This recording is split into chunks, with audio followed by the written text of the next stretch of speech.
consider creative solutions to problems, and you will win in this triathlon. Ladies and gentlemen, welcome to the 4th recorded triathlon. We have Ektar over here, who is the Zerg. The computer got Zerg as well. Pretty sick. Jumpman, Granas, Torino, Zachu, and Picker, and Railgun. And that is everybody. Now, the special rule for this week's triathlon is you can only build units that deal splash damage. So, a Liberator deals splash damage, but it also has other attacks. You can use those other attacks, but you can only build units that have splash damage. So you can't build a Queen, because the Queen in no way deals splash damage to anything, but you can build a Viper, which does splash damage with Parasitic Bomb, for example. So, it's very tricky, it's very difficult. In the early game, for non-Terran players, it's going to be difficult. A lot of static defenses for any of the Protoss and Zerg players are going to be necessary. In my current interpretation, I think it's going to be incredibly difficult to be able to win this as a Protoss or a Zerg without static defenses. So neglecting those is going to be a major mistake. We already see Granas starting to build his cannons in the front.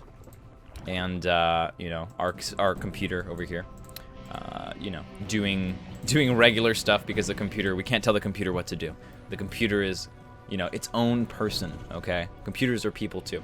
No, but the point is that this is a free-for-all, and the people who will be moving on from the free-for-all are the winner of the free-for-all, the person who's killed the most units, the person who's killed the most buildings, and the fan favorite. That's right, everyone watching right now live on twitch.tv/JaKaTaKtv has a say in who moves on, and we'll be checking that all out later on as things develop. But for the time being, we're starting to see the units come out. Queen is for the computer only, and we can take a look. We've got Reapers, and that's about it for the time being. This Reaper is going to be doing some initial harassment, and this Reaper as well. So we have the Reaper wars all over the place, not choosing to select any of the non-Terrans to attack just yet. Looks like this Reaper is going to come in quite quickly and make an attack on the mineral line. The Spine Crawler should be able to push it away. This placement, however, is going to lock in these two drones, and they're not going to be able to do anything, so they will die, very likely. And the rocks being worked on over here by the Spine Crawler as well. Almost gets a surround over here with the Reaper. And more Reapers are continuing to come in. Going right for the Spire. Super quick Spire. Fastest Spire that I've ever seen. Single base Spire. 3 minutes the Spire is going down. While all of these workers are being harassed ridiculously. But the Terran is not going to have any anti-air for quite some time. This starport has to get built, and we're going to have to get a Liberator out. So it'll be relatively tricky in that way. Going double Spire over here. I feel like the Liberator Muta matchup is definitely going to be favored for the... Oh, wow. I guess he didn't realize that that was happening. For the Liberator player is going to be happening. Here we go. Lots of cannons all around. Cannons up in front. Securing 2 bases very quickly. Paras is off to a very strong start here. And, a little bit of messing. Oh, he jumps into the gas to try to escape, but you don't end up on that side. Finally, that pesky Reaper is going to go down, and the expansion is going to be able to be taken quite quickly here. So, very nicely done. Very tricky scenario to play Zerg in this format, so got to give a lot of credit to our buddy over here, Ektar, who's doing his absolute best to make this work. Ravagers are allowed, Banelings are allowed, Mutalisks are allowed. Anything that doesn't attack, that does an attack that hits more than 1 unit. And so, lots of Reapers so far. Let's take a look at the unit comps people are going for. We got a Siege Tank over here. Liberator's starting to get set up. And the harassment is already quite difficult over here. Starport is available, but the number of... Oh, he's gonna walk past with the zone. It's going to be true as well that Terrans are going to need the static defenses as well to deal with the Liberators. Let's see if we have any mutas on the way. A couple of mutas on the way. Pretty cool. We can go back to the unit tab and take a look at everything that's going on as we're starting to get past that first initial stage of the triathlon. People are beginning to secure their economies. and move on. Right now, though, Picker is in a lot of trouble. He's having difficulty with this Liberator. He's got to figure out a way to make it work. Let's see how much money he has. Oh my god, he's totally broke. He's broke. Oh my god. He needs to get this money to build more turrets, but he can't. He's got to cancel these turrets so he gets money back so he can build a turret out of range. This is not good at all for Picker. He did not prepare well enough for the Liberators, and he is in a lot of trouble as a result. But Railgun is getting attacked over here by Ektar, and going right for the supply depots, trying to get that immediate guaranteed damage. The only anti-air he has are Liberators, so he's actually going to have to back off of Picker for a moment in order to make this happen, but it's not being... there it is. There's the mule. It's being capitalized in this moment. The muta count is up to 4 now. He's going to have to be very careful for these Liberators. A little bit of potential attacking going on in this direction. Spine Crawler is spaced out quite a bit.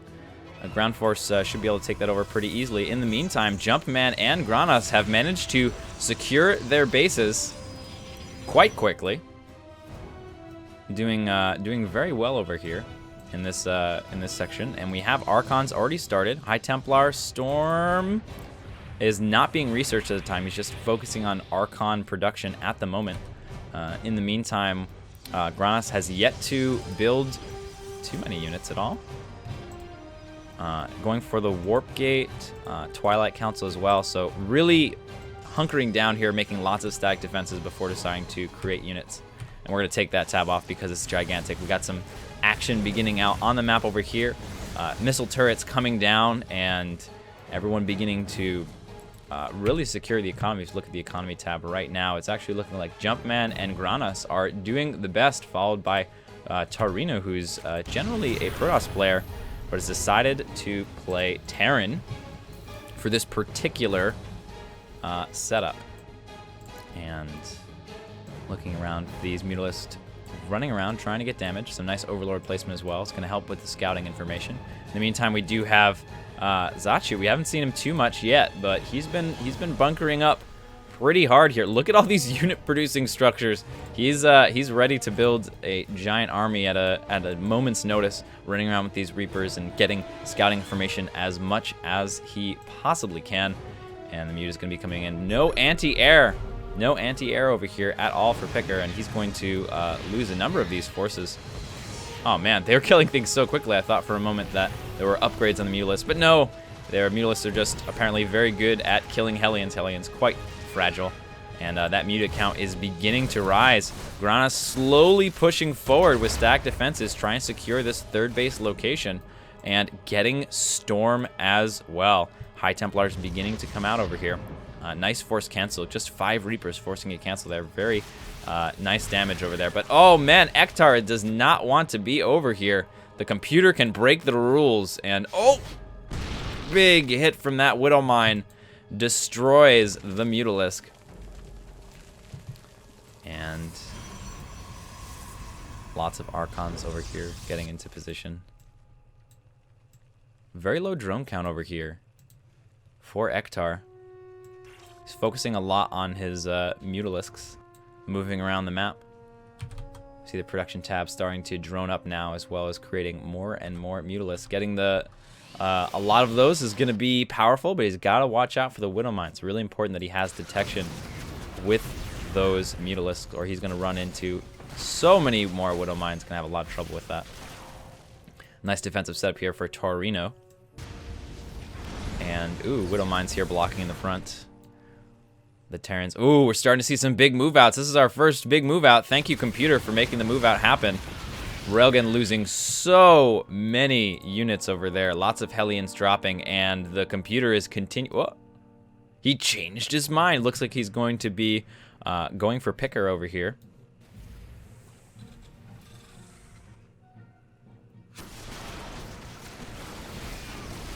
And, okay, the AI is quite bad at at dealing with the situation. The units are just running away and trying to stay out of the liberation zone, but it's not perfect, so they're just losing everything. That's hilarious.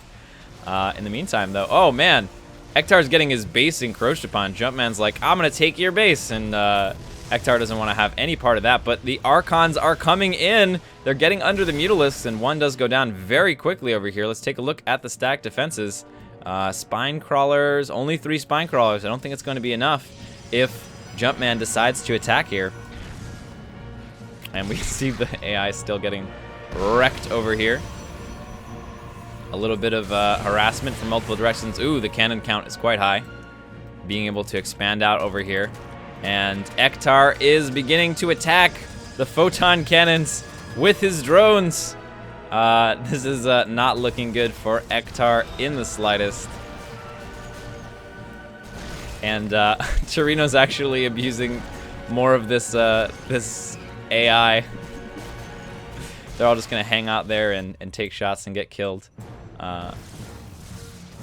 Unfortunately, it looks like Ektar is all but finished at this point, suiciding units into their death, and that's always a sad thing to see. But we've got Granas has figured it out. He's got this is almost like, man, he's like building a tower defense map. Like he's making a weird maze that it takes to have to get. He's marched his way towards the middle. Gonna be quite tricky, but the static defenses are really strong against these Liberators, as Liberators can't attack buildings. Liberators are great and everything, but you're not gonna be able to win the game with it. You're gonna have to have things to finish off, and the Thor, one of those units. So being able to come in over here with the Thor and start attacking these photon cannons will be quite big. I don't think I have an energy bar anymore, so we're not looking at any feedback potential. But, you know, let's see. Let's see what kind of solutions he comes up. Unfortunately, Ektar is going to be eliminated quite quickly. No dice for Ektar this time around. Computer 8 still attempting to make it happen. Nice snipes coming out from Torino. But this push into the middle map with stacked defenses is really, really a huge move by our blue Protoss. The third base is getting secured for Jumpman. Keep in mind, the positions, the fourth base, excuse me, the positions in these maps are quite unfair and asymmetrical. Certain bases, certain spawning positions have advantages over others, and that, you know, keeps them with the lovely line of unfairity that we love so much here at the Triathlon. Serious games are for other moments. Triathlon is never meant to be a game taken seriously in the slightest at all. Railgun coming in, making some siege tank attacks, and this is going to be the end of the cannon phase that seems to have presented itself. And we do have warp prisms. Ooh, warp prisms coming around, getting shield upgrades as well. And in this position, it looks like Suchu is going to be able to secure a fourth base here as well. If we take a look at the economies, it is relatively neck and neck for most everybody but the computer. Almost everyone's been able to manage to secure most of these strong economies, but the center base is a big deal. Is very, very important over here. So if Railgun can actually take this base. Oh my god, nuclear launches detected. Oh my god. Oh, he sees it. Okay, he sees it. He sees it at the last moment. It should get a little bit of damage on the command center, but that is about it. It was at the edge of the splash radius. Lots of scans going down. But oh, he's gonna try to use the splash damage against the Terran here. Does not end up working out.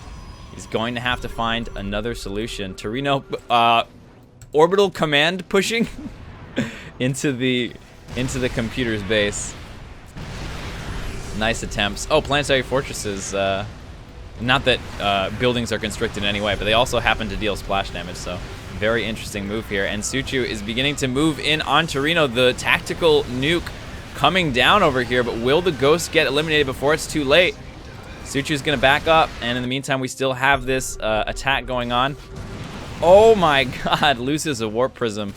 Pretty frustrating there, but because the Protoss units are so high in gas, the Protoss splash units, massing warp prisms is actually not a problem at all for our Protoss player. In the meantime, we have this multiple battle kind of situation going on. The computer is more or less out of the game at this point. Nice scans coming down, but the Ghosts were just running in and attacking things while cloaked. They managed to take out a lot of the Liberators. Really nice moves over here. And Railgun taking the center of the map with these very powerful positional units. And we do have Railgun. Oh, you know what I like about this? Suchu's got this really, really excellent sensor tower placement all over the place. Very nice setup over here. And Railgun moving across in this direction. Whoop. With the Hellions, trying to get some damage done. And for the most part, this map is just pretty evenly segmented. Here we go. We got some big moves coming in. Loses 2 Archons in that Warp Prism, though. Unfortunately, all of the EMPs are going to go down immediately, and everything is lost for our buddy Granas. Our other Protoss Jumpman having a little bit more success, mixing in some Colossus and Storm, as well as Disruptors into his composition. Trying to use every bit of splash damage that Protoss has to make this work.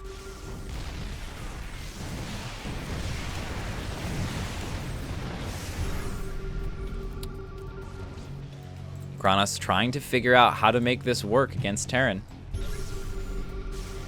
Jumpman having a bit more success. Nice splash damage there. Is going to take out the tank.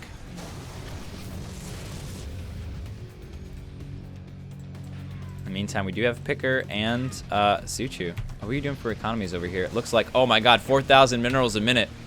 He can just afford to trade so cost inefficiently for so long with this gigantic economy. Big Storms landing over here on Railgun, but Storms do not stack. Really important thing to know as a Protoss player. Storms don't stack, so putting 2 Storms on top of the same spot after one another does absolutely nothing. Big Storms, though, coming down, starting to spread out now. The Liberators falling down as these Archons start to push through. The main army of... Ooh, nice Disruptor hit over there. The main army of Railgun doing quite well, and he's going to get pushed back temporarily. Still trying to find ways to make this work. Torino over here in this situation.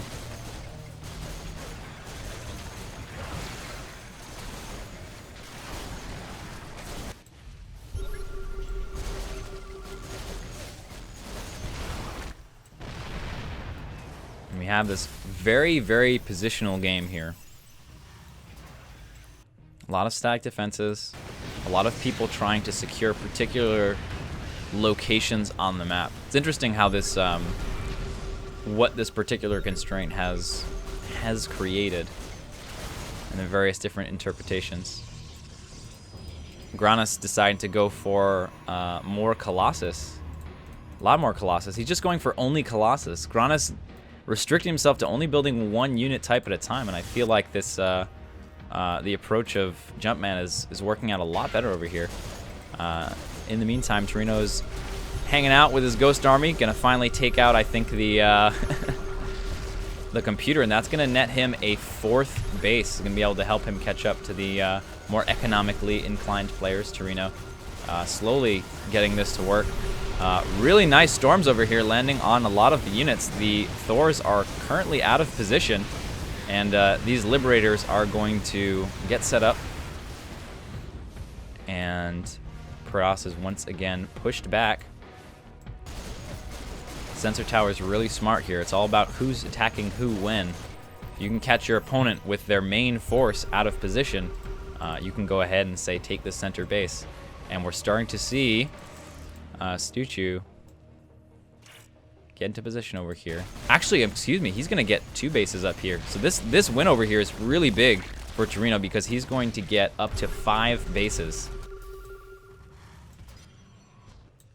We look at the active forces tab. Very few people are actually maxed out over here.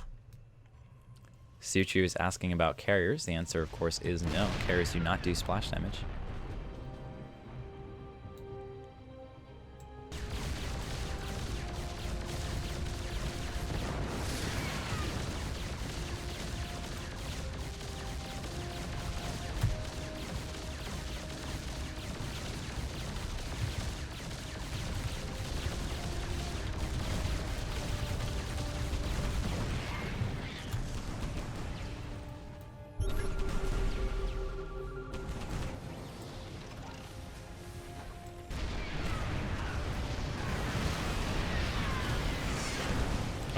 and we're starting to see the couple of Terrans over here fighting it out.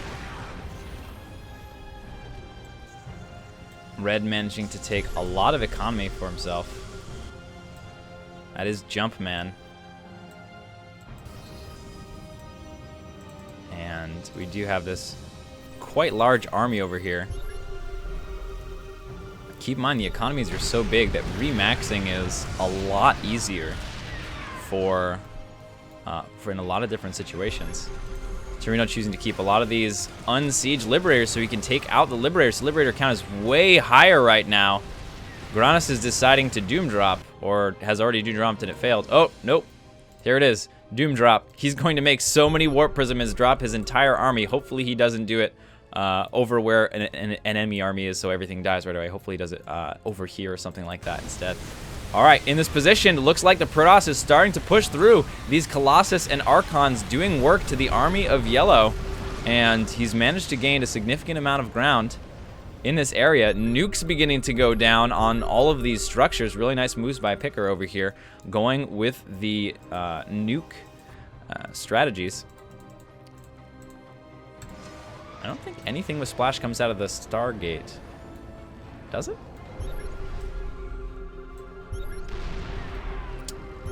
I'm kind of confused. All right, and it looks like, here it goes. The Protoss are turning on one another. It looks like 4 of the Colossus are going to stay in place over here, but is this the only Colossus army? Oh no, he didn't take any of the Archon or Templar with him at all. Ground forces only. I think, fortunately, he'll only be fighting ground forces from his Protoss brethren, so interesting strategies. Trying to figure out a way to get this done. Keep in mind, units killed, buildings killed, all very important metrics to have. It's not about who wins the game. That's only 1/4 of the players that make it through. The other 2...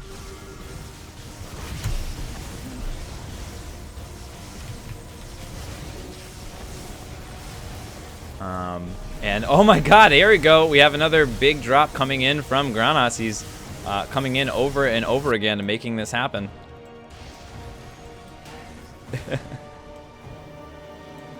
Jumpman with a little bit of confusion on the rule set. Drops are allowed by all players. The exceptions, though, 2 exceptions to the rule of units with splash damage, as posted, are drops and workers. Okay, Torino moving in here. He's gonna start securing a lot bigger situation. Oh, Railgun's moving out of position. His center base is completely exposed at the moment. Oh, and it looks like, oh, I never realized this. The center base is not a forever base. The center base is has regular capacity geysers and minerals, so those will actually mine out. Nukes beginning to come down. With so many Terran players and so many potential nukes getting ready. Oh, wait, they're back to having that mode, the high impact payload mode. I didn't realize that at all.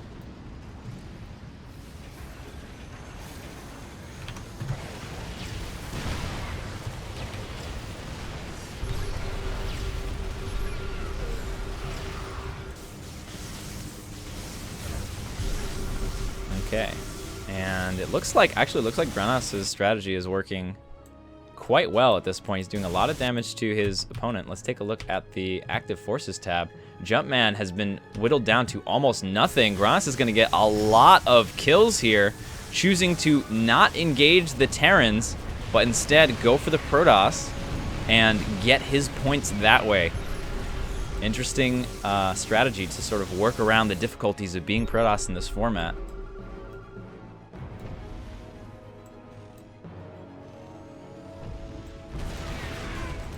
Suture, in the meantime, is doing quite well against Torino, who has managed to grab this additional economy, but he's having a lot of trouble producing structures here in quite high number. In the meantime, we do have what looks like a giant army, but is just, you know, mostly warp prisms over here, and nice defense over here from Granas, having trouble initially, but figuring out a creative solution to his problem, which is what this is all about. harsh, unrealistic constraints and looking for creativity. And getting a couple points over there. And going to start carving out this base from Jumpman, continuing to drop things. I'm TLO, so creative. Granas having a lot of success over here. Very nicely done. But the middle of the map, which initially I thought like, oh wow, this is really important and powerful. I never realized that these just mined out. So it's quite nice to have this additional boost in economy. It's sort of like, okay, you're gonna have total minerals mined and gas mined more than your opponents. But let's take a look over here. Where's that? Oh, I think it already got killed off. I think it already got killed off very quickly. The nuke. And the fight is going really well for Zachu over here. We're looking at Zachu and Granas having big victories right here, but beyond just having big victories, they're the ones that are fighting. Keep in mind that it's important to fight and to deal damage to your opponents. If you spend the game too passively, you're not going to get enough kills, and if you don't win the game, you know, if you end up going in with a passive strategy, what happens is you are forcing yourself to say, I'm either getting fan favorite or winning the game. And because Turtle League strategies tend to not be fan favorites, you're almost pushing yourself into the corner of, if I play Turtle and don't engage, I'm not going to win units killed, I'm not going to win buildings killed, so I'm saying, okay, I'm going to be so turtley, so cost efficient, I am going to win this game. That's the only way I'm making it out of this triathlon. A very risky move here, but it's really cool to see the variety of strategies. Wait, who's making BCs again?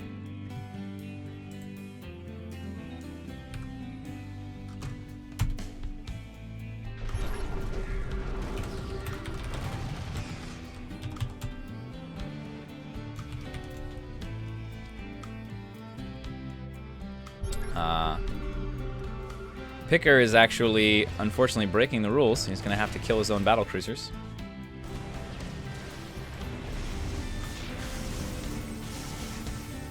It's okay. Honest mistake. Happens to the best of us. Yamato Cannon does not do splash. Yamato Cannon is a single target ability. It does kind of look like it does splash, right? The animation makes it look like it would do splash damage, but unfortunately, it is not the case. Oh, here we go. We have some other ideas coming around. Some maybe a little bit late. Maybe initially making a pact against the Terrans may have been a strategy, but I think this idea has come too little, too late for the red Protoss here.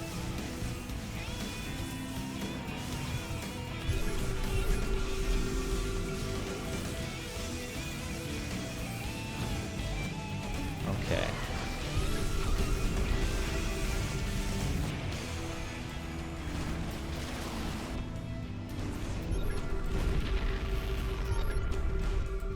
Sachi is starting to carve out this first base. The Protoss cannibalism continues.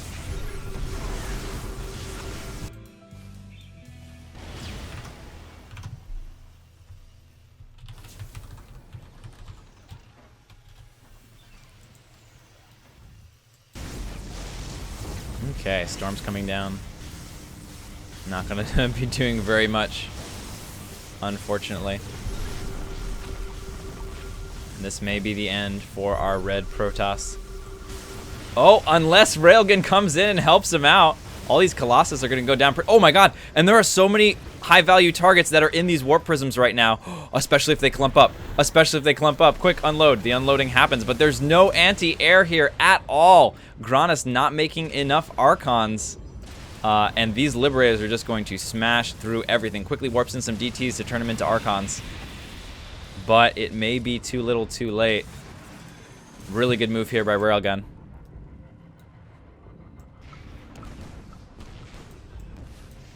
One of the things, though, Sachu has been mostly ignored by people unless he decides to engage against them. We've had this, oh my god, this is amazing. Look at this.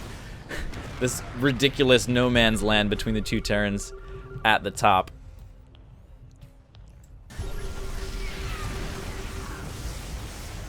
meantime, though, Granas. Oh, he's got these Archons over here. They should be able to take out a lot of these Liberators. Many of them do go down as he continues to warp in more and more Archons behind. Does manage to get 2 out of 3 out of that situation. And Granas, despite taking this part of the map, is going to go ahead and be shut down by these Liberators. Needs more cannons in that area to secure the location. But however, this has created a really interesting position for Jumpman, who's about to get eliminated by Granas. That's the nature of the free-for-all. Anything can happen at any moment. All of a sudden, the person who's about to kill you might have to walk away and save their own base. Collusion and teamwork and betrayal are all critical components to figuring out how to win in a free-for-all.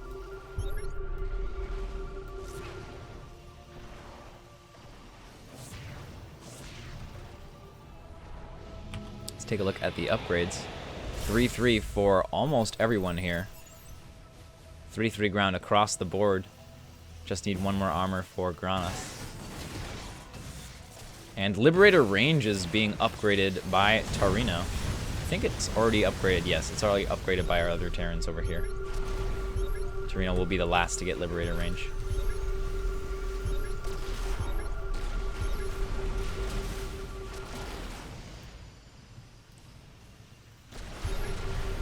Nice use of unsiege Liberators over here. I'm going to take out these units quite quickly. And Railgun, who we have not seen participate in any fighting for a long time, is starting to move out over here. He's got a bunch of SCVs to help repair with his push. And at this point, I think Yellow is going to get pushed out of the center of the map. The landscape is beginning to change here.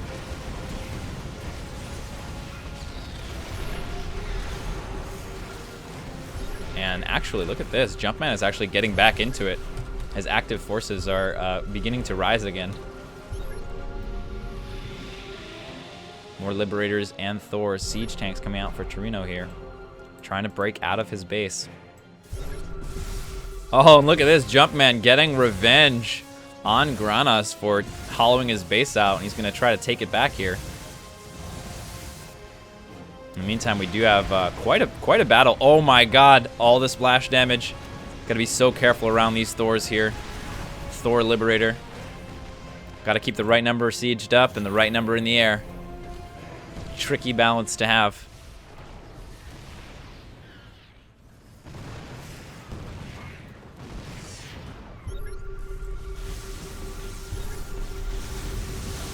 Lots of picking up and dropping micro over here, but we do have full energy. Oh man, so many High Templar are not able to get storms off. And the Archons are doing quite well over here, but end up being killed off by the Colossus.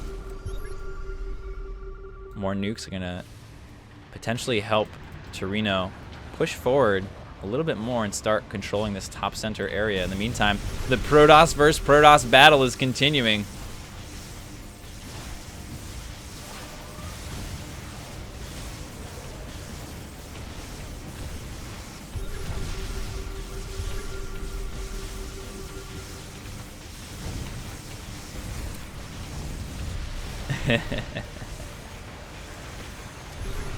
Liberators getting sieged up here. Are there enough Archons in the correct position to defend? The answer is no, currently. He's going to wait a little bit, I think, on these DTs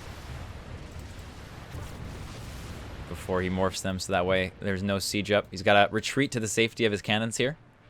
Keep his army alive.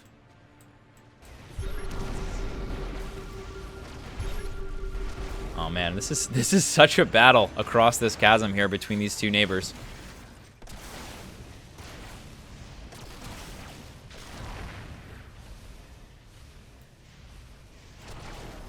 Very careful. And it looks like the doom drop strategies of Granas continue on as he uses many warp prisms to move his splash army all around the place.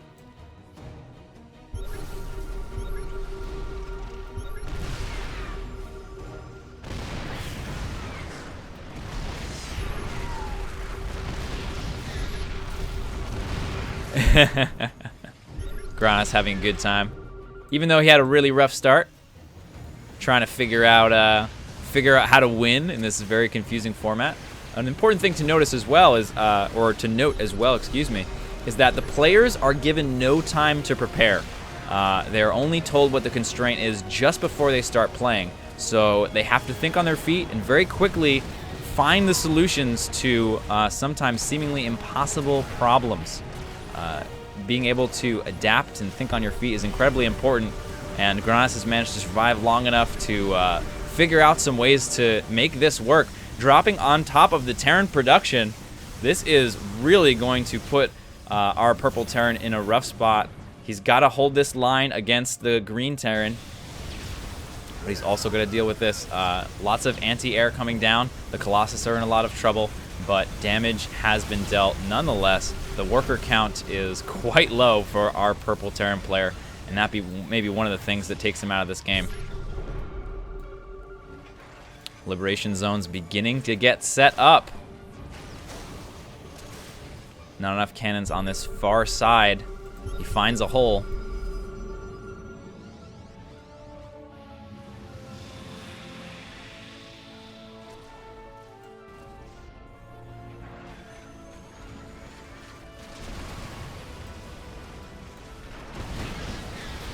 This is Liberator Thor War is seeming to be the current development of the meta. For those of you who are wondering, maybe coming in late, wondering how the AI is supposed to follow a constraint, it doesn't. It just adds more unfairness and chaos into the tournament. And Railgun, by the way, still has a center base. He's had it the entire time. There's only a few hundred minerals here. Or maybe I should say a little bit. Oh my, whoa, hold on a second. Hold on a second. These are the first Ravens I think we've seen. 11 Ravens, and immediately Raven production begins for Railgun as well. Ravens potentially one of the most powerful units in this format, aside from maybe the Viper.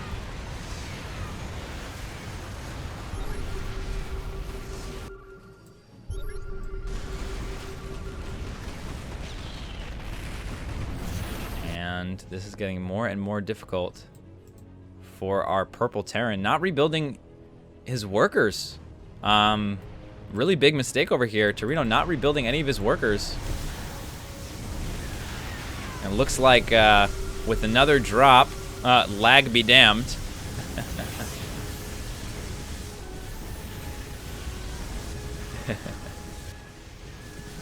And it looks like this may be the end, but really important. Torino here not giving up, never surrendering, never giving up. Always trying to find solutions to the problem. There's an Overseer hiding in the tree over here on this map. And lots of lag is coming down. We might have a complete lag out. One of the biggest, most powerful opponents that you have to face in the triathlon, especially in the free-for-all portion, is the lag opponent. It sometimes eliminates players right before they're about to win. You never know when it might happen, so keep your eye out for that.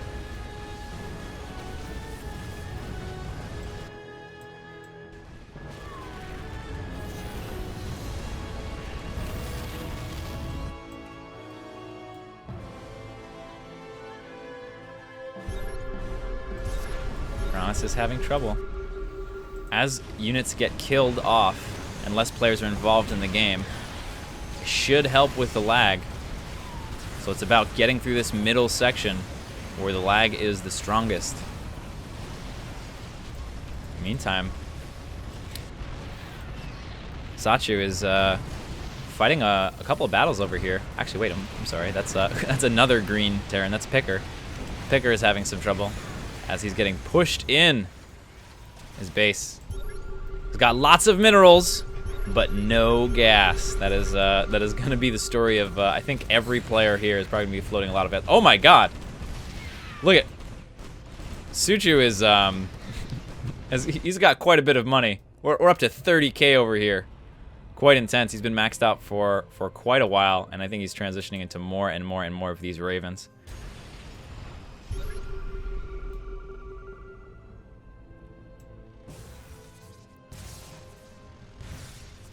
Ooh, nice pick off there. Gonna get 2 full energy High Templar.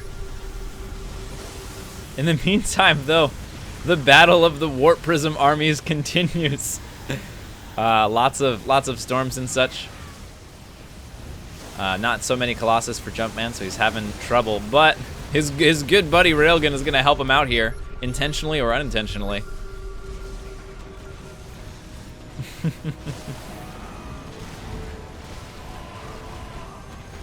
As Jumpman is beginning to fall. This isn't the first time we've seen Jumpman run into struggles, though, so wouldn't be surprised if he figures out a way to make it out. Granas fighting the lag monster. We do have Torino starting to build up again, building supply depot. Oh no, what a perfectly, oh my god, look at the placement on this sensor tower. It's like, if you take any of these bases, I will know. And he just walks away. Ooh, Jumpman losing a lot of his army there in the Warp Prisms. Railgun getting confident here, but I think he's gonna run into some trouble. Let's take a look at the counts for Ravens. It looks like the only player with Ravens is Zachu, so that's gonna be the major defining factor of his fight versus Railgun.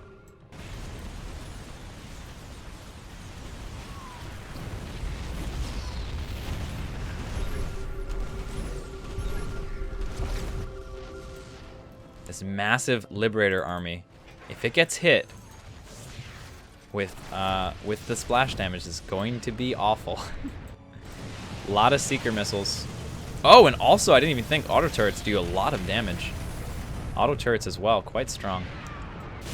In the meantime, though, it looks like Granas is fighting over the corpse of Torino, who's trying to figure out a way to get back into this game. He's trying to find a base to mine to, but this sensor tower placement from Zachu is absolutely amazing. He's got the entire north half of the map completely under control. He knows exactly what's going on.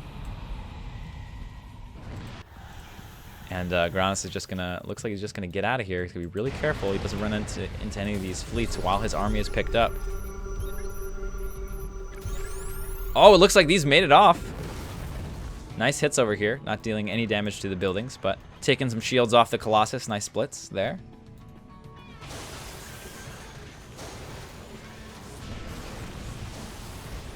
Storms go off, but unfortunately not doing enough here.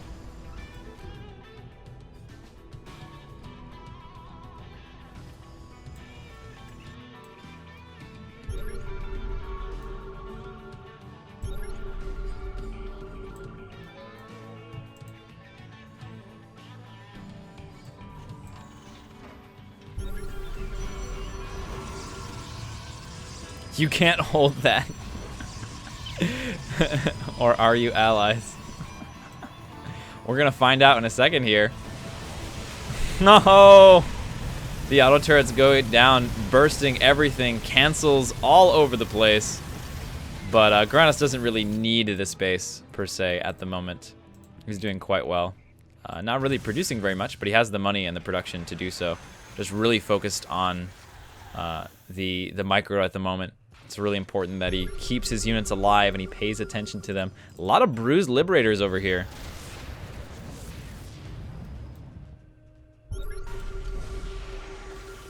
In the meantime, Railgun's moving into Picker's base, who has left the game early, unfortunately, and will be slowly destroyed by these Thors. And that's a bunch of free kills. A bunch of free, building kills and unit kills for yellow.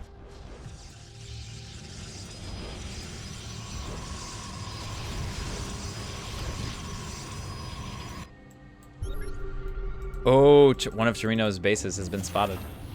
Let's see if Sachi's going to be able to get it in time. Throws down a bunch of auto turrets. Is it going to get below 500 health? Yes, it does. That one's gone. In the meantime, these two are getting quite a bit of damage on them as well. And the last, was that two?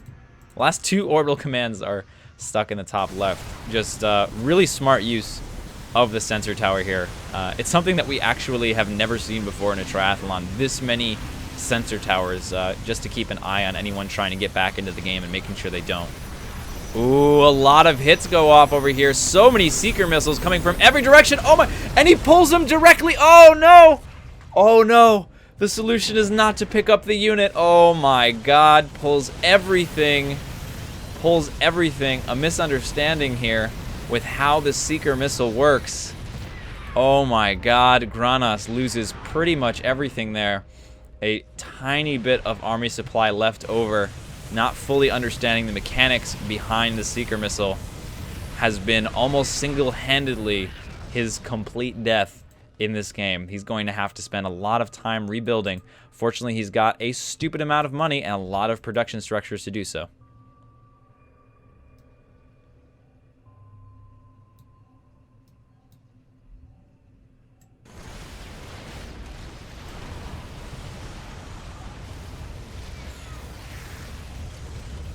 Nice little bit of harassment here. Grabs a Liberator. And Railgun now has lost the center of the map, but he's beginning to start to take over this side of the map as well.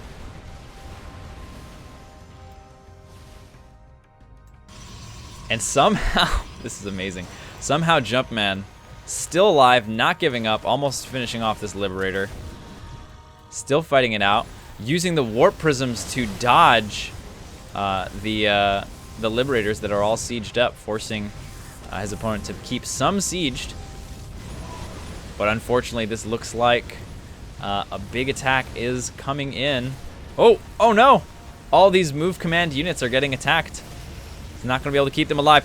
Oh my god, so many Liberators over here. The Stormstar going down. The splash damage is being dealt out, but it's not enough. 4 Liberators do remain and kill lots of Granas' army in return. A couple of Archons are left over, but most of them will be taken out before they can get anything done. Looking really good here for Railgun and Zachu, looking like the 2 primary players in this game. Fortunately for Red and Blue, they are sort of in the periphery, right? Especially Blue.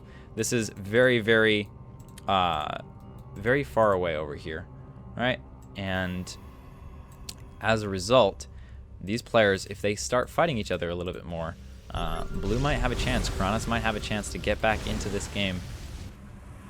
And a lot of this is all because these mineral fields never end. So the comeback potential is incredibly higher than normal in a mode like this when you have infinite resources. Because as long as you can hold on to 1 or 2 bases, as long as you can hold on to your main, you still have a shot. You can still get back into this. Railgun, though, I think has done so much damage. It's going to be really interesting to see the units and buildings killed count at the end of this game, because I imagine it will be astronomically high. Torino, I think he's still in the game. I think Torino's still in the game. He's waiting for this to die. And then he can potentially come back.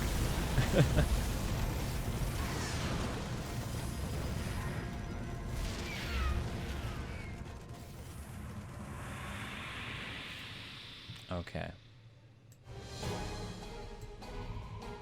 Oh man, big move out over here from the Liberator.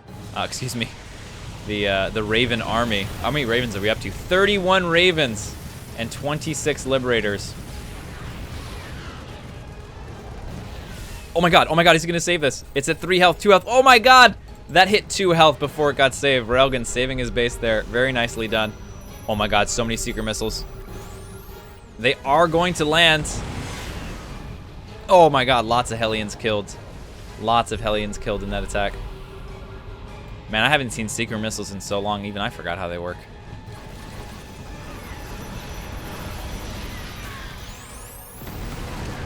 Wait a minute, there was a new thing there. Did you see that? Recalibrated explosive. Increased Seeker missiles damage by 30% and its tracking range by 50%. Okay. That's why all of these... I was so confused as to why... Oh, he's gonna try to use the splash... Oh, he should have. He didn't. He almost tried to use the splash damage against the Ravens and just run in on top of them. Been waiting for that to happen for a little bit here. All you need is a fast unit to chase down that Raven clump and just bait out a couple of Seeker mines and you're good to go.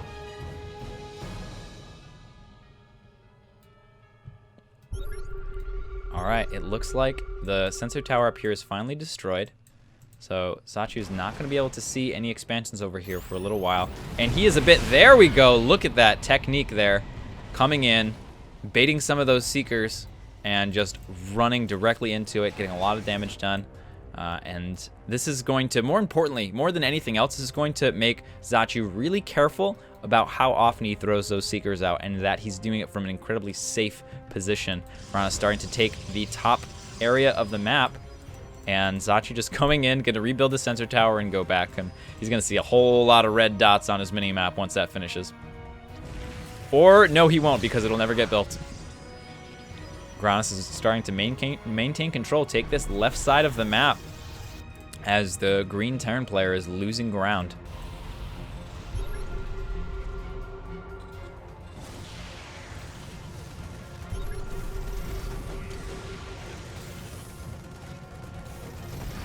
Starting to clear out some of these Widow Mines, being very careful.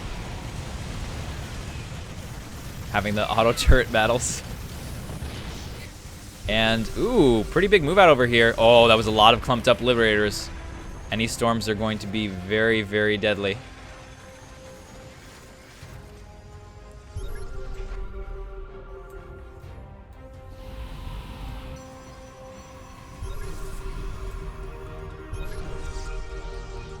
Lots of cannons going down over here. He's starting to really secure this location. And he's just sort of not taking this base, which I kind of... There's actually a Liberator here. He's not taking this base, which I actually like a lot, because it sort of takes attention away from the fact that there's probably bases over here, right? I think everybody knows that at this point, right? Everyone pretty... Oh my god. Rilgan has no idea what's going on. He's got so little vision. As each of these players, we can see what they can see and what their view of the game is. It's very, very small. They don't get to see everything that we get to see, right? So it makes a really big difference. Ooh, big move out potentially over here. No cannons in this area. Looks like it's going to be a safe area to land. The Doom Drop comes in. Doom Drop PvPs. Here we are. All the units coming down immediately.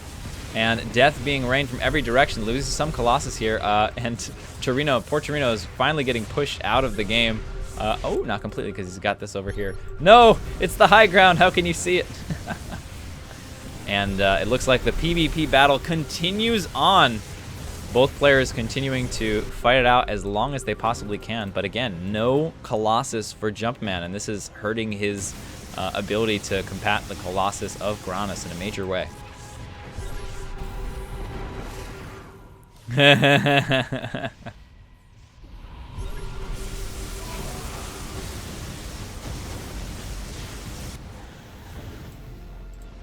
Looks like a bunch of Archons and Warp Prisms over here, continuing to focus on Archon production.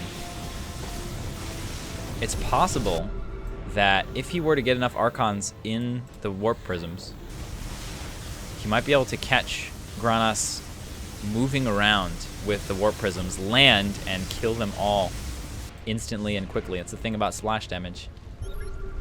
In Love and War, there are no rules. Oh, man. Granas having fun with it. In the meantime, we're going to see this structure die, and then there's going to be one more remaining structure for Torino. This is going to end his possible chances of winning in the free-for-all, but really, really, you know, got to hand it to Torino here for, you know, sticking it out, fighting it out, trying, and he's even still going to make SCVs and keep fighting on. Absolutely phenomenal.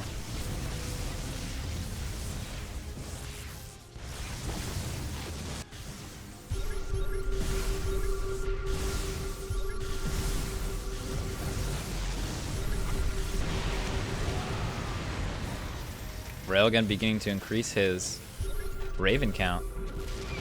And they have the Raven versus Raven battles happening over here. Even the Liberator count beginning to thin out as this game is continuing to develop. Now we're starting to see Raven Thor be the primary composition here, more so than the Liberator. Liberator having a bit of trouble. Ooh, really nice point defense runs over here. Oh my god, a Seeker Missile! A Seeker Missile is on this entire clump. He's got to separate it. He's got to figure out a way to separate it. Oh my god, so much damage. Many Ravens lost, 14 to 19. Torino has been scouted by Jumpman, who's also trying to figure out a way to get out of this awful situation that he's in. He's trying to find a place to escape, but it seems that there's nowhere to escape to. As many times as Jumpman has come back, this may be... Oh, wait. What about this base? It's still actually being partially blocked by a railgun, but you have a couple mineral patches here you can mine off of. Are we brothers? We are all brothers in StarCraft. Oh, man. Look at this. Look at this. This is phenomenal. He's building a starport and a barracks. He's starting to get some units together. Oh, man. So many, so much prop for Torino for, figuring out why the forge. Uh-oh. Uh-oh, he's gonna cannon rush. He's gonna cannon rush Torino.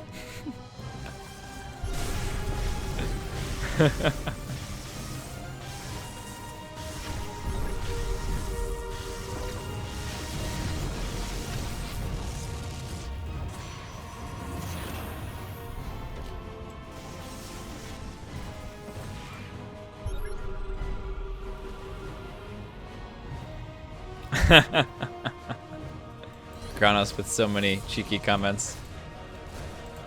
Torino's got a Reaper, but I don't think it has enough DPS. The workers are going to try to help out too, but this first cannon comes down. And it looks like Jumpman is going to win the battle between Torino, against Torino here. He's running away with his fleet of warp prisms, trying to find a place to live. The nomadic refugee population of the Red Protoss, trying to seek asylum, but none of the countries are helping at all. They're all being selfish, and so they will be selfish too and form a compound in the top left side of the map. They will defeat the nasty flying buildings of the Purple Terran.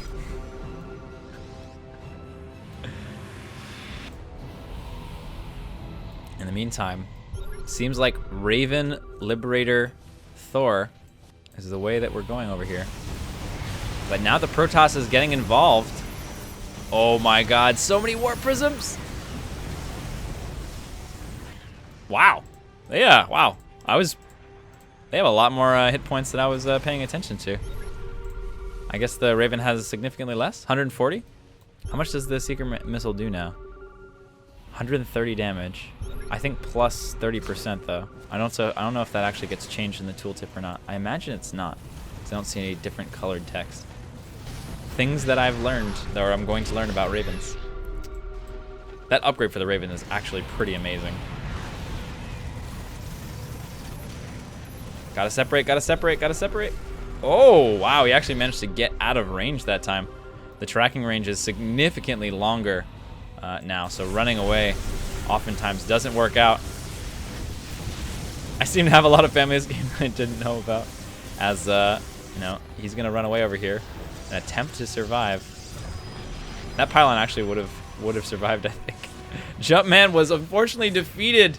Upon canceling that building, he actually defeated himself, unfortunately. Great job to Jumpman, fighting out to the very end. But in the battle to who can survive the longest, Torino has actually won. Despite the fact that he lost this small skirmish over here. Torino has actually survived longer than Jumpman. Oh my god. Everything is just gonna die. Everything is gonna die. How are the splits? Okay. 22-4. Sachu is doing much better with the Raven control here than his yellow opponent. Running in, dropping over here. Lots of Liberators and not so many Archons or Storms to deal with them. He's gonna run in here and try to get something done, but these Liberation zones are absolutely brutal. In the meantime, oh wow, look at this. Oh my god. He can actually build a decent number of Ravens with this amount of money. He's going to start building Ravens and Liberators as well. Torino is going to try to make this happen. I feel exhausted. Well, it has been an hour of StarCraft. It is certainly not easy. Sometimes endurance does come in to the triathlon. Absolutely. Endurance is important. You know, it's good to have snacks around you. Drinks. Not too many drinks, right? Because you may have to go to the bathroom. You don't know. You don't know. This could last another hour. It could be anything. This is an incredibly intense moment here. as Sachu, I think, is going to attempt to reassert his dominance for the top side of the map after winning a really big battle against the Ravens of Railgun.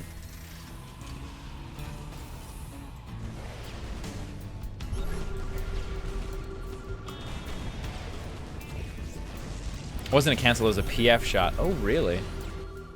Oh, really? So this pylon was not a cancel. Whoops. Oh, of course, it would have shown the canceled. Did he get any units out? He's got 2 Ravens. He's got 2 Ravens. Where are they? Where's the Ravens? Oh, they're inside. You can't see. There we go. They're inside the blob. The Ravens are inside the blob, ladies and gentlemen. You can see them in the outline over there. They're inside the blob. The Doom Drop army of Granos. Look at this. Oh my god. This is so phenomenal. Granos having such trouble in the beginning of the game. Trying out a bunch of different things. And he's managed to make it work and stay alive. I'm a little bit worried about his lack of anti-air. But maybe you know, that's how he does it. Maybe that's how it's going to happen. Let's see how many Archons he's up to. 5 Archons. Pretty good. Pretty good. Going to get some kills over here. Very nicely done. Ooh, a lot of low hit points. Ravens over here. Ravens continue to go back and forth. Trying to get value.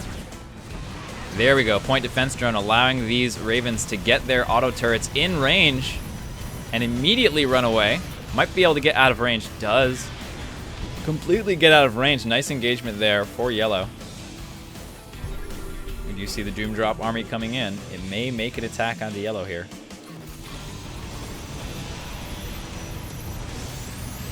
Just sacrificing the Ravens to try and get the splash damage off. And it's working out. The Raven count is now in the lead for Railgun. As far as active forces are concerned, Railgun as well, with the biggest army aside from Granos. Granos is actually maxed out here with his current Doom Drop army of death and doom and destruction. And he's just got so many. Here we go. Creating a lot more unit producing structures. When you have this much economy, the ability to remax is very powerful. So recognizing that and starting to tap in on it is Granos, but going to go ahead and throw away a bunch of units here who are on the wrong hotkey. Or select all army was used. Either way, bit of trouble.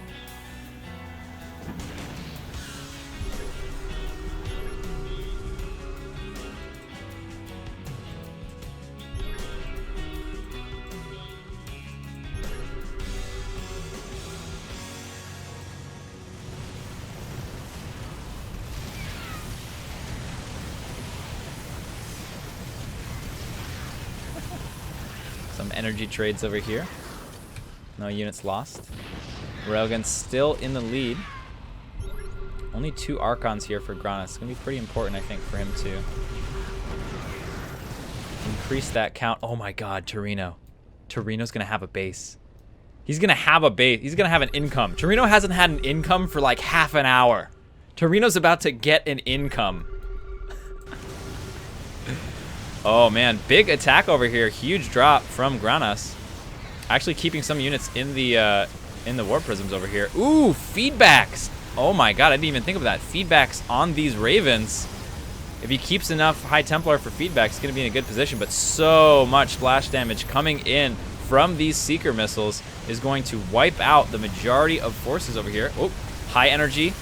Very nice. Lots of feedbacks. And all these Ravens are actually running out of energy, either through death through feedback or just losing the energy through feedback. But the Raven army, this is an opportunity. As blue and yellow are fighting, green can come over here and try and, again, try to secure this top side of the map. The problem with the top side of the map over here is that there's so much more surface area that he has to worry about compared to someone like Railgun, who has this more compact area with, I don't know, might be a similar amount of surface area, actually. Now that I'm sort of looking at it, I feel like it's a little bit more if you take the top side of the map. Generally speaking, the corners tend to be a bit better. Torino, I am not here. That's it. That's it. He's still got. Oh my God. I see your. Does he have liberators? I don't think he. Oh, he does. He has liberators. Wow. He's managed to get some liberators out as well. Torino, gets the award for tenacity. in today's free-for-all. Absolutely. Ridiculous spirit, never giving up. Who is gonna win? Oh my, this is insane. Who is gonna win this? I feel like like Granas has always looked like, ah man, you know, he might get some damage done, but he's not gonna win. But these two Terran players are spending so much time fighting each other and fighting purple a lot of the time that he might be able to do it. Actually, you know what? Part of it might just be warping. He might just be able to get enough income and enough warp-ins done and forward warp-ins that he can just non-stop respawn units and make like a 400 supply push or a 300 supply push. Trade cost inefficiently, but just make it happen. This really high Archon count I think is going to help. The feedbacks against these Ravens, really huge, coming into the later stage of this game. Remember, there is no established meta for splash damage only, so all these players are figuring out as they go, trying different things, trying different compositions, working with the very limited set of tools that they have to figure out solutions to problems.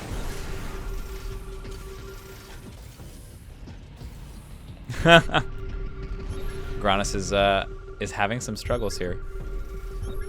He's got to be paying attention though. Ooh, very nicely done with the split. Saves his High Templar. It's really the main thing. Does the Tower of Raven counts as a building kill? No, it does not. No, it does not. Nothing temporary does. I'll give him a quick no, just so, you know, the official word is out there. Just to be sure. Yeah, man. It's gonna be hard to beat Torino for fan favorite here. His attitude is just amazing. He's got two full energy Ravens and he's, you know, defending, right? And he's also defending a starport here and he's got 3 SC, like he's making this happen. Sure, he's not going to win, but he is really, really trying absolutely his hardest here to make this happen in the best way possible. Nice splits from Granas. Does manage to lose a lot of his stuff. Oh my god! This Warp Prisms needs to stay alive. It's really important. So many Archons being morphed in over here. But I think he just needs High Templars for feedbacks in a major way. Oh my god, all of these Colossus not able to do anything, getting cut off by the Liberators. Archons, though, coming in from this side. It looks like the auto turrets are going to be able to hold them off. Gonna get some kills, some worker kills over here. And Picker's points are still here. He's just building directly on the corpse and he doesn't even care. That's like moving into someone else's coffin, man. That's just rude.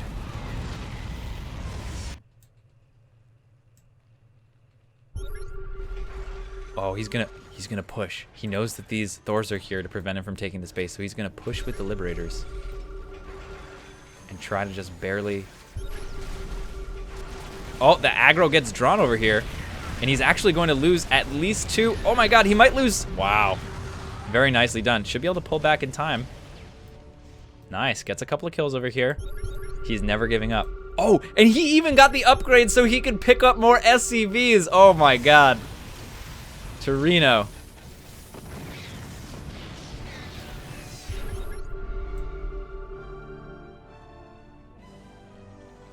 Wow. Neo Steel Frame. We have not seen that upgrade since the last time Greetorp was casting NASL. Like, I think that's the last time I've seen that upgrade ever gotten, in professional match or otherwise. Trying to make these Liberators work for him. He can actually kind of set up a little defensive Liberator structure over here. Gotta be careful about where the Liberators are in comparison to their zones. Oh, he's gonna try to get this unit. Oh, gotta be careful. Gotta be very careful. He's gotta set up these zones before actually the Thor gets into range. Does set up 2 pretty quickly. Look at this, he's giving him a hug. It's a Liberator zone hug. You know, for units called the Liberator, I feel it's really constricting on your freedom of movement. Oh, and coming in. That shot would have killed the Liberator, I think. 48 damage. But the point defense drone in that one moment saves this one Liberator. Every unit's so important, and he's even repairing. Oh my god, Torino. I know there's major battles and stuff going on that is significant, but Torino. So creative. Might as well be TLO. Granas as well gets a, you know, we have the tenacious one and we have the creative one. Granas in a format that clearly favors Terran, figuring out a way to make Protoss work despite the issues here. Let's take a look at his unit composition. 14 High Templar, and they have a lot of energy as well.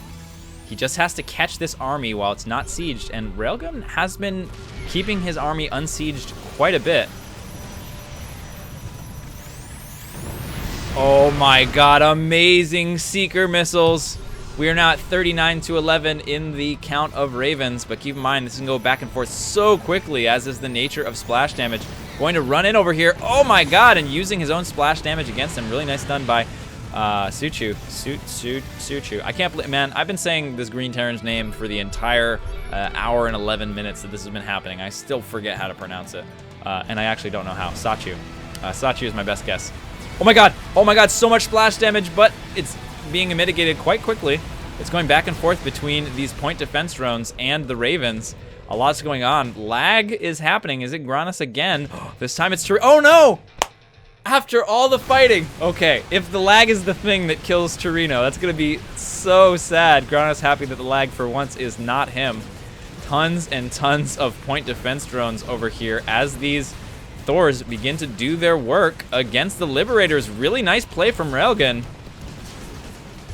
And that's actually going to secure him this location. What does Green have left? 13 Ravens and 8 Liberators only. He's going to have to get some really good hits here. Thors are pretty tough. They're going to take a lot of the beating from this, but the Planetary Fortress and Auto Turret should clean them up in the meantime. Railgun moving in over here, starting to cut at the economy, making all kinds of, oh god, insert shark. Oh god, oh man. Railgun, for all of his successes, is about to get doom dropped. And this time, I think there are enough High Templar and Archon to deal with any air threats. He's got to land. Oh, he's not doom dropping it. He's really worried about potential splash damage, I suppose. So he's sharking around, looking for the right moment to land. He does land, and the entire. Oh my god, there's so little energy on these Ravens. Not one of them have enough for a Seeker missile.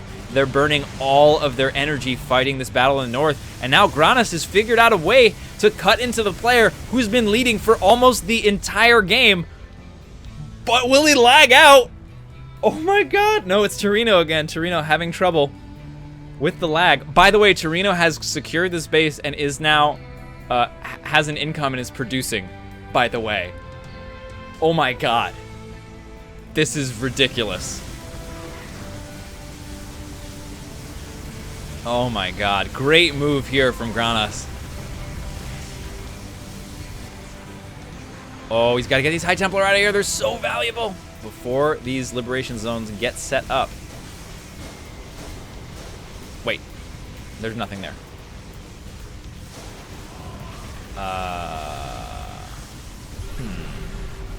Not sure what that was for. Maybe attempted zonings. Oh. Scans are going down, though. Did you see that? He got scanned. Look at how safe he's playing. He got scanned, and he's immediately leaving. He's like, I have no time. It's no good. I have to leave immediately. I'll be destroyed. Look at this.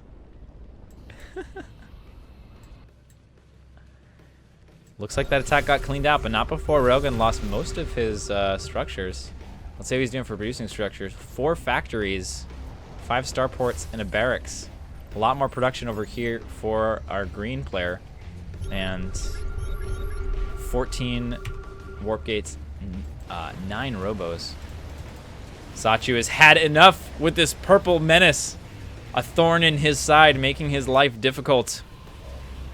But with excellent micro, can Torino make this happen? If these Liberators group up and get hit by a Seeker missile, he doesn't have the upgrade, which makes a really big difference. Seeker missiles are coming out. I don't think he's paying attention. He's going to lose all of these Liberators. Great play from Torino here. He's got a bit of time to recover his energy before he can do it again. But it looks like, oh man, Zachu, who's had such a good game in the beginning, is starting to fall apart, getting attacked by multiple players from multiple angles, and don't think that this thorn in his side, Torino, is not making a difference, because it absolutely is. It's one of the things about free-for-alls. Even if you're not going to win the game, you can indeed have a significant impact and influence on who ends up winning and who ends up performing well. Scott the Baker in the chat, the original most tenacious player of the triathlon, giving props to Torino for playing so tenaciously, never giving up, never surrendering, even in the face of the deadly lag opponent, is fighting it out over here, regardless of anything that is happening. And we're just gonna take a little breather here, just gonna just hang out. Does anybody else have to go to the bathroom? Anybody else? Because this is getting more and more difficult. Part of the reason why I'm talking faster is because of excitement. The other reason is is, you know, we're all coming under a little bit of pressure right now. A little bit of pressure, a little bit of endurance issues. Vocal cords are being stressed, and the hands are being stressed for the players. The minds are being stressed for the players. And oh no. Oh no! Oh, after all he's done, to be defeated by the lag monster. Oh no. Railgun's got a show match in 4 hours, so gotta make sure that happens. Torino, great job. Incredible tenacity, never giving up, forcing his opponents to deal with him. And Railgun, the tournament very rarely goes over 3 hours in total. So 4 hours from now, Railgun should be totally safe. But, ooh, lots of Seekers coming down over here. Pretty good splits. It's actually going to help out Granis in this engagement. But the follow-up aggression. Is there a Seeker missile in this? No Seeker missiles. No Seeker missiles at all. Oh my god, this one. Wow, amazing job splitting off against the splash damage. Very nicely done. Very nicely done by Granis. He's got quite a bit of army at home, though. Don't worry about him. Wherever it is. There it is. He's getting damage done, and Zachu is slowly getting pushed out of this game. Who would have thought that this game ends up with a Protoss in the remaining 2 players? Oh my god. Everything is being Seeker missiled. And we even have some surviving stuff over here, so. Even after all that, things are going to be surviving. Hellion run by. They don't do that great against planetary fortresses, but I guess if you have enough of them, it eventually works. Nice Raven support over here is going to draw the fire of the planetary, and that's going to be severely hampering the production ability of Zachu. He's managed to get quite a bit of resources in the meantime, so not to worry. But there's blood in the water, and Railgun is smelling it, getting into position over here. Dropping so many Seekers, just running in, suiciding so many of his Ravens to ensure that all of the Seekers will indeed go off as the Hellions run by and start to even more hurt the economy. 55 minerals a minute. He's trying to produce workers as quickly as he can. But this is a moment. This is a moment where you have to capitalize. You have to finish your opponent. If you don't finish them, they could start to come back like Torino. So you really have to make sure that they're completely out of the game and they can't get back in. You have to stay on top of that. Otherwise, you're going to run into a lot of trouble. Trying to run away here. Is it enough time? Oh, one of them does get through. Nice splits over here. Only loses 1 Raven after all of those Seeker missiles. Here we go again. What do we got in here? Archons, Colossus. Mostly Colossus here. A couple of Archons, a few High Templar as well. He's beginning to make a move.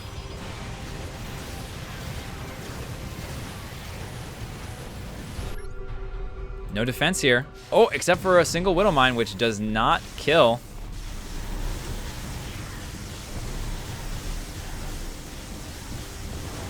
Nice Storm to kill the cloaked unit there. Will be finished off. A lot of units are going to go down over here. He's got to be very... Oh my god, so many feedbacks. He loses a lot of energy on those Ravens. He's got to be careful. If those feedbacks are on point, he's not going to be able to engage this army. This is actually an incredibly difficult engagement to take when you've lowered your Liberator count to deal with the Terran, but that doesn't deal very well with the Protoss. They start coming in over here, but it looks like the High Templars have been killed off, as well as only one Archon left, and that's going to be it for the army of Granas. But don't worry, he's got stupid amounts of money to reproduce, and hopefully we'll be reproducing his army soon. There we go.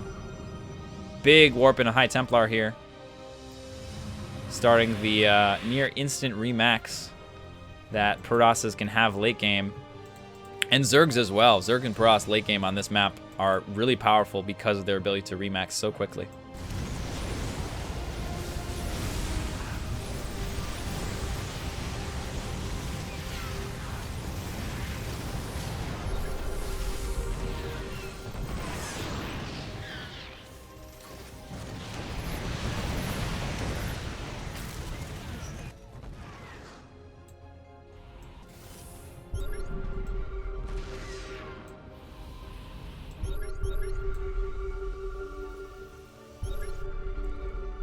Making another move here.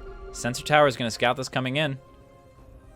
Just keeps hitting this base over and over and over again. Let's take a look. All Archons and Colossus, though. Actually, just going to snipe this base and walk away.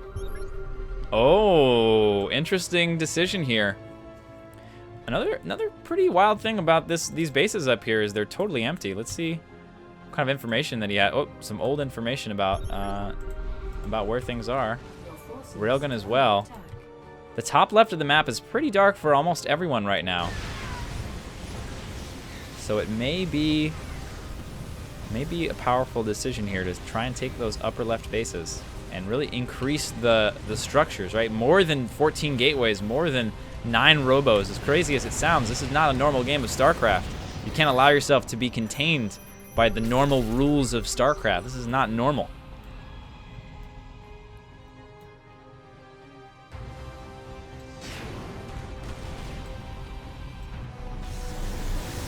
Ooh, and we do see a movement over here. This is going to go completely unscouted by both players. There are no sensor towers up here. In addition to all the free points that he's going to get for unit and building kills. He's also, let's see if he brings any probes. Yes, all right, he is going to take this expansion, but he's going to need a lot more production if he wants to take advantage of this ridiculous income. Oh, man. Granas trying to do some harassment. He's like, oh, you harassed me, I'm going to harass you back. Excuse me, not Granas, but Railgun. Trying to do some harassment, but the static defense here is strong.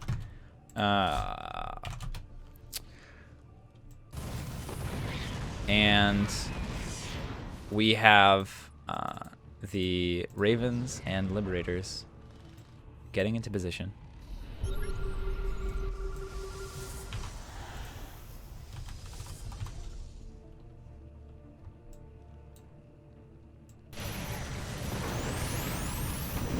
Oh my gosh.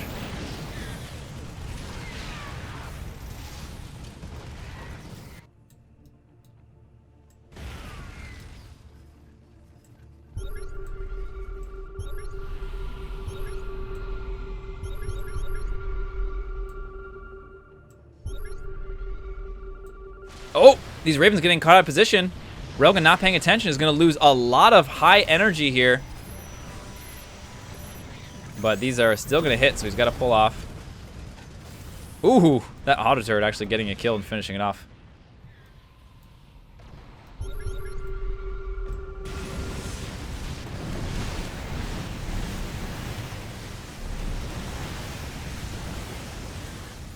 Continuing to move into this base and doing lots of damage is our buddy Granas, who has not that many workers. I suppose it's a big part of it too, right? There comes a balance here. Oh no, he might lose everything here. Oh, he can do it. He can pull it right on top of the Ravens. He's thought of, oh, he just barely. The reaction was not quick enough. He only realized that that was an option at the last moment. Had he reacted a little bit quicker, there would be no Ravens left for Railgun. But now that that idea has been implanted inside Granas' head, he can start to use the splash damage of his opponent against him. in those scenarios.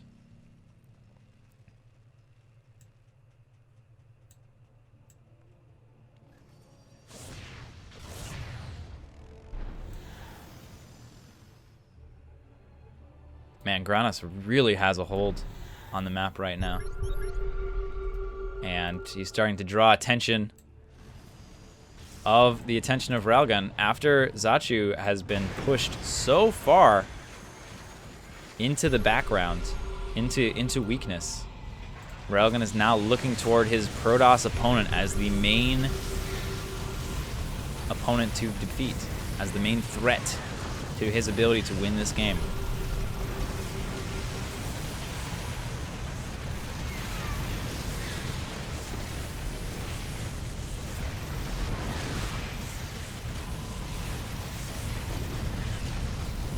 Ooh, look at this. Nice move from the Blue Flame Hellions pouncing in here. Going to be dodging a lot of these zones, even taking out siege tanks. Nice little move out over here is really going to hurt Railgun as he is being attacked from all sides. And Railgun more or less has been the center, the focus, right, of this entire match. He took the middle right in the beginning of the game. He's been controlling the center. He's almost all the time had the biggest, most powerful army. He's occasionally been challenged here and there, but for the most part, it's been about him. Look at this. And as they move out, more attacks coming in from the north.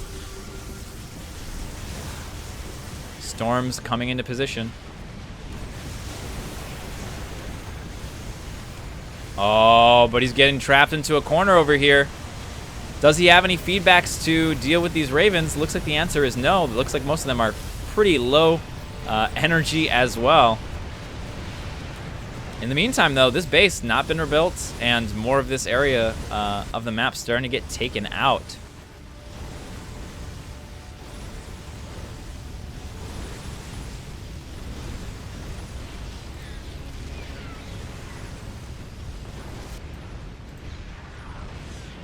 Granos has got to find a way to make this work.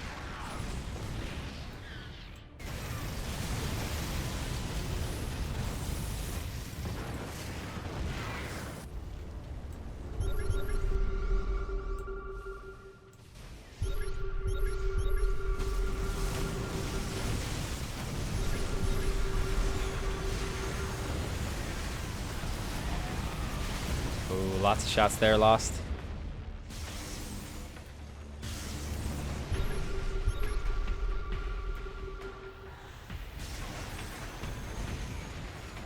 Slowly running away, retreating back to the safety of his cannons. And in the meantime, this Raven force is beginning to get back up here for our Terran player.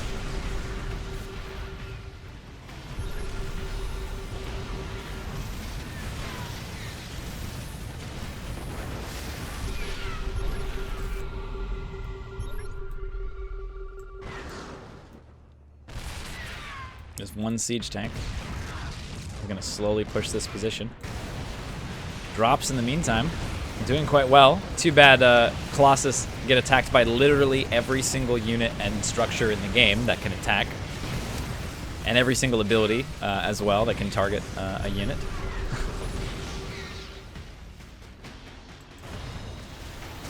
Oops, Storm's going down, hoping to get some kills and some very low. Oh my god, he almost gets all of them and manages to turn 2 into Archons. Only one Thor to defend over here. I think actually some more units are gonna have to get sent. Actually, I don't know. I don't know the battle of the Archon versus the Thor. I guess the Thor is pretty good against Archons.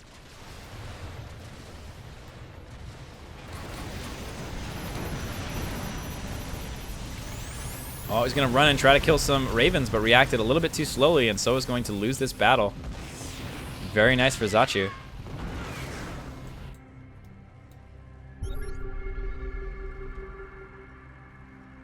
Zachu's still struggling to max out here.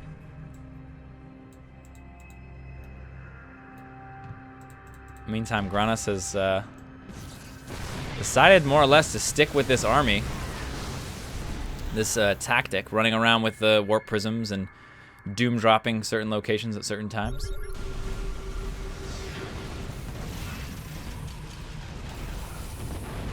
Oh, looks going to be able to move up over here. Green knows what's going on, but yellow does not. Going to move into this position as Sachu is going to be losing a base and that all-important gas income. Remember, most of these players are having gas issues, not mineral issues, because splash damage units tend to cost quite a bit of gas. So, gotta really watch out here. Man, I can't believe Granas has this much money, this much income this side of the map. Still not built any more producing structures, though. The remax attack, throw away everything, remax instantly and attack again strategy. Especially because you have warp prisms, right? So you can just do a gigantic attack, warp in literally a full maxed out army in 5 seconds, and then attack again. This is the power of warp in on this map after this ridiculous amount of time when you have this many bases. But it's currently, it has not yet been realized by Granas that is an option that he has available to him. We'll see if he's going to be able to figure that out, or if he'll find another solution to the problem. Starting to move forward with cannons over here to protect from the Liberators. Main army is moving in. Colossus mostly. I'm not seeing a whole lot of storm. There are the Archons getting on top of the Ravens. A bunch of Ravens going down there, but the auto turrets are going to soak up a lot of the damage, and most of this army does go down. We do have... Oh, right, because they're warping in over here. Nice. These Archons are all warping in as quickly as they can, but directly in the face of the enemy. A little bit too close, but we do have an attack coming in from Sachu in the meantime. Not a particularly strong unit, but he can keep building him because he has so many minerals to build. And he's actually secured these 2 bases for his gas mining as well.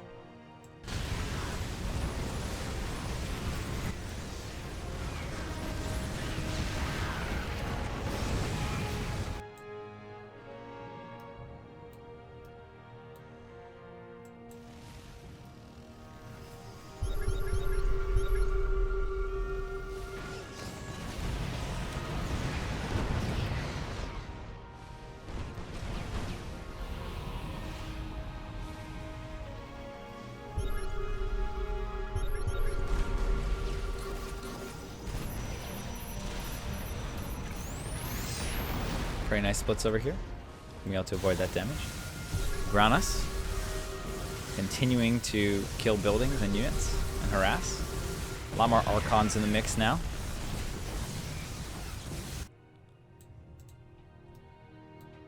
Raven Squad running around looking for damage to deal. And they are going to scout this location. Just gonna lose 1 Raven for it. Hellions are going to attempt to run by. I don't think they can make it through here. It's too many cannons, even for them to run by. This army is relatively out of position for if an attack from Sachu came in right now. Sachu's lost most of his sensor towers, though, so it's difficult to tell where his opponent is and what his opponent is doing.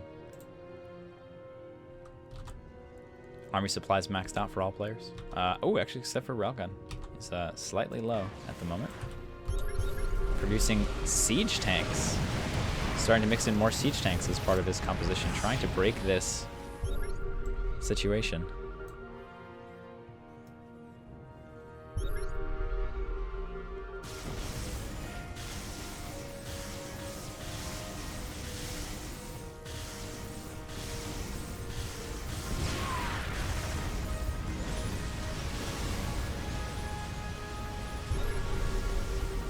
Ooh, the Archons are getting into the fight here. Might be able to get some shots off on the Liberators. Gonna pull out of these liberation zones as quickly as possible. Nice little bit of engagement. So many Colossus. Oh my god. 16 Colossus, 7 Archon army. He's gonna be making some more Archons as well. I didn't think that it would come into play, that morphing in from DTs, Archons from DTs would be a thing. But at this point, it's all about the gas, right? Conserving your gas is so important. And you do save 50 gas per Archon when you make them with DTs instead of High Templar. So nice moves over here. Granas really starting to get some serious damage done. on this side of the map. Let's take a look at his structure count. Looks the same. No one really increasing their ability to produce at the moment.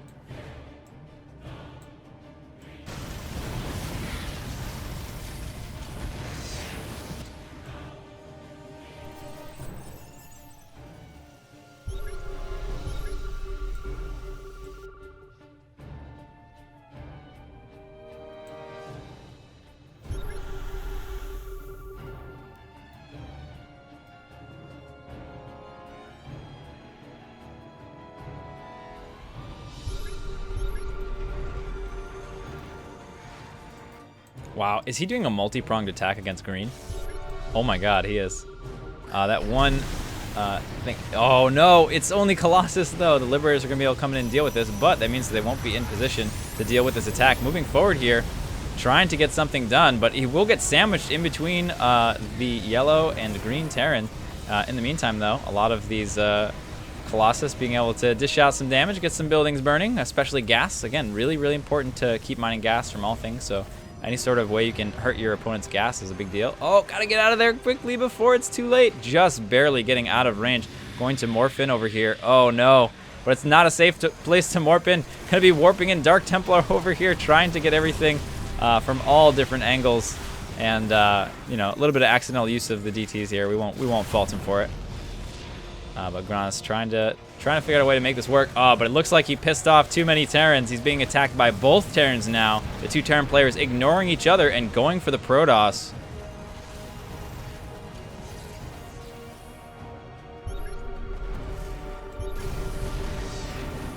Gotta be careful about how much you aggro the mobs. If you aggro too hard, the mobs will destroy you. True in MMOs, and also true in free-for-all RTS.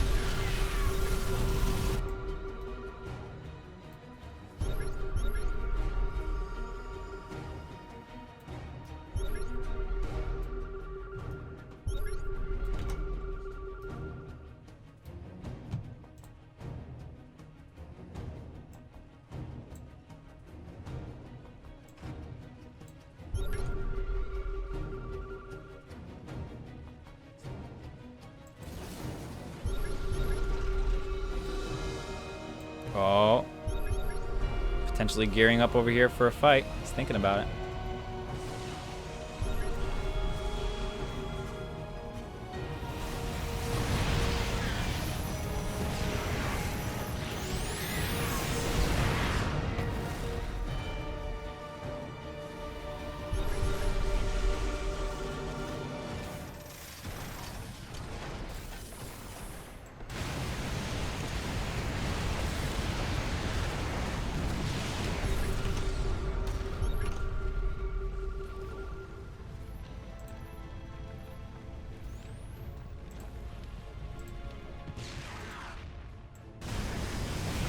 Another big drop in here from Granas. Let's take a look at the first person.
All right. So what we're going to do here, because this game is continuing to go on, so we're going to give the opportunity for players to take a break. But I'm going to black out the screen. So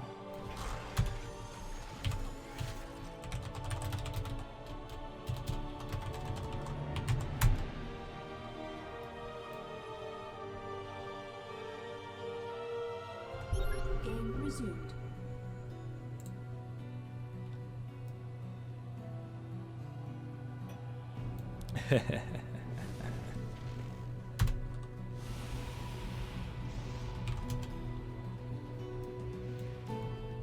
Another drop coming in over here from Granas. He's tossed a disruptor into the mix this time around. I'm not sure what that's for. Oh, he's gonna be really careful. So much of his army is over here. Is gonna run into the safety of his cannons. Will be good for the time being.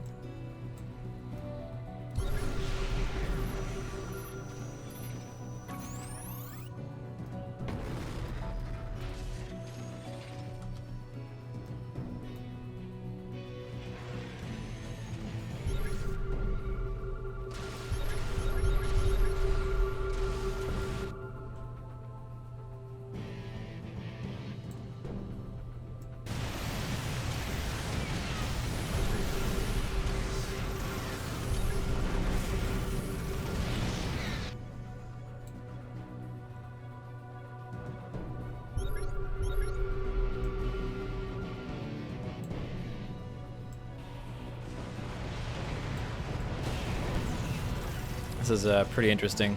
So last week's format created pretty much the shortest games that we've ever seen. But this week's format has created the longest games that we've ever seen. I wonder if it would be interesting to combine them. You do splash only, but plus 50%, plus the 50% handicap. So like everything dies to any amount of splash. Might be interesting.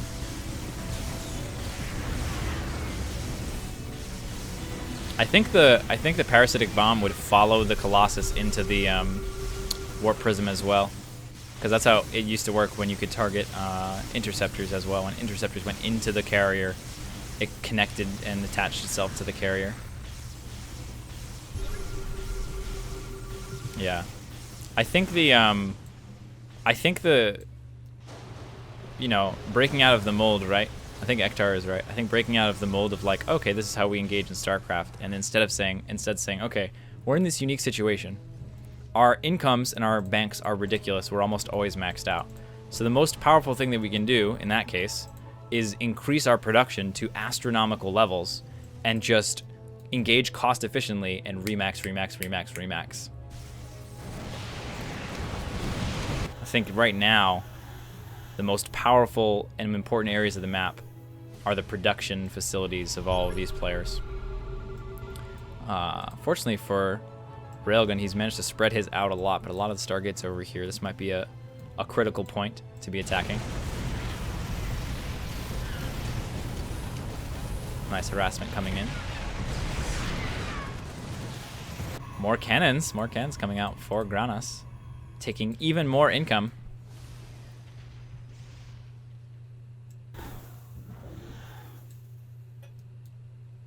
He does have a lot of minerals.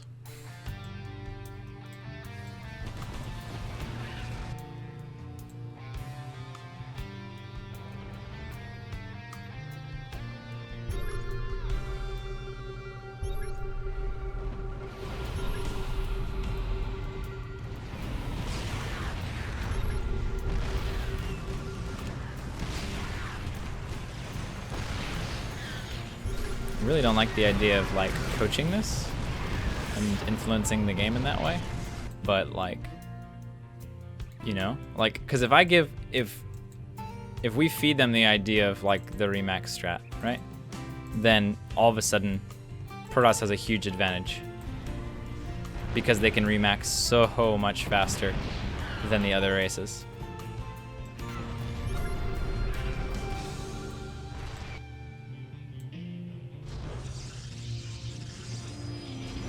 with basically having warp prisms constantly warping in all over the map and creating Archons and having the Archons attack from every angle possible.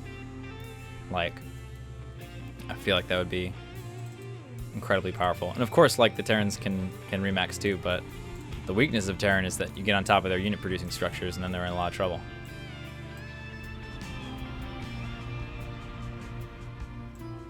So if I were to give that strategy, I feel like I would flip-flop the advantages, right? I think the advantage would go in favor of Protoss. Instead of the way that they're playing now, I think favors Terran. Or I think considering the Remax strat would push things in favor of Protoss. Despite the fact that Protoss has this whole side of the map. You know, he's building cannons everywhere and stuff. It's still really difficult to get winning engagements. And the issue is, like, you know, consider, okay, sure, these bases don't mine out, but most of these players are starving for gas, right? So losing gas units and gas structures, and you're seeing armies, you know, more Hellions getting mixed into their army is going to weaken their army in a major way.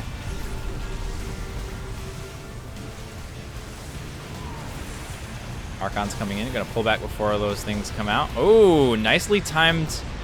Gonna get 2 Liberators with those storms. Really nicely timed storms. I hear them, but I don't see them. Ah, there it is. Continually excellent splits from Granos. I don't know, man. With these engagements, I wouldn't be surprised if he wins it. He's got the economy. I think him securing his side of the map like that and being able to produce and doing so, right? Producing so much is really helping him out quite a bit.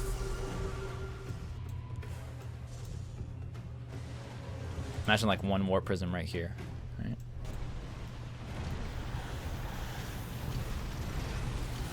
Yellow making a big move here. Moving forward, trying to break through the cannon line into the main base.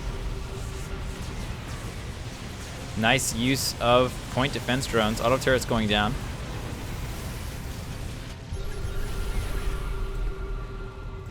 And at the same time, Zachu is moving up. We may have that collusion victory that we were looking at before. They are going to attack at the same time here.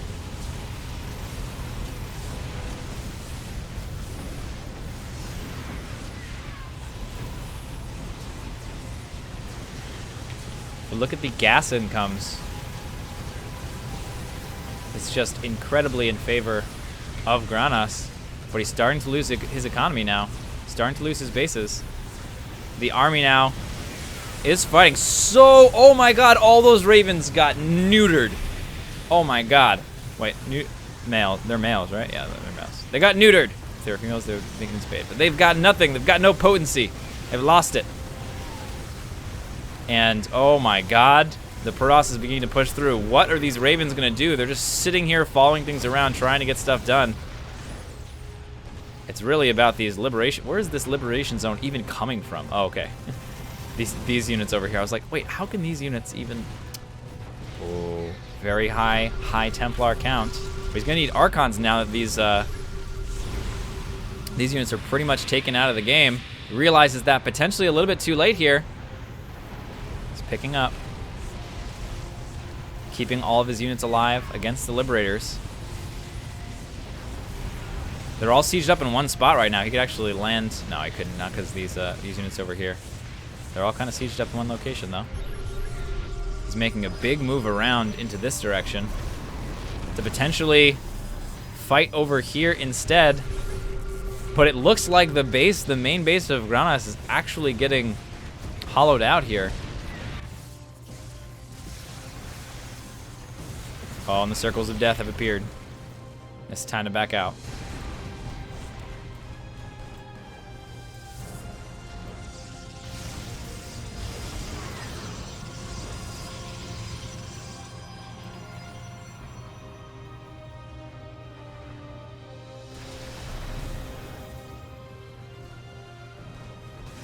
That's not gonna work. Well, it is now with all the backup, but... Oh, he's gonna commit. He's gonna commit. He's gonna move forward. He's gonna move forward here. He's gonna start taking out a lot of these Liberators. But unfortunately, I don't think it'll be enough. He can continue to remax 6 Colossus at a time. He's building at the moment.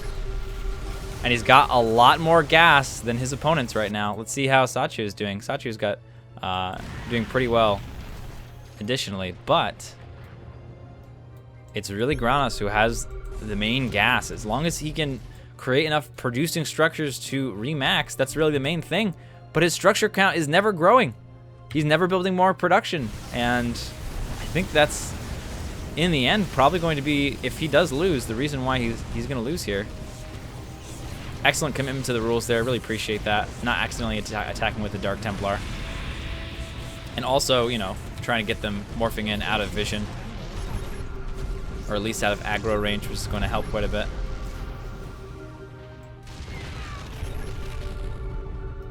What's siege tank? No, it was just the explosion of a unit.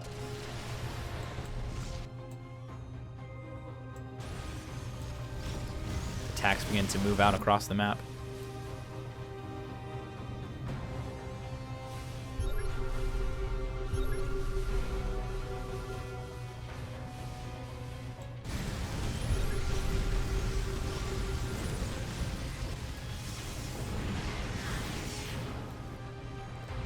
You know what we need?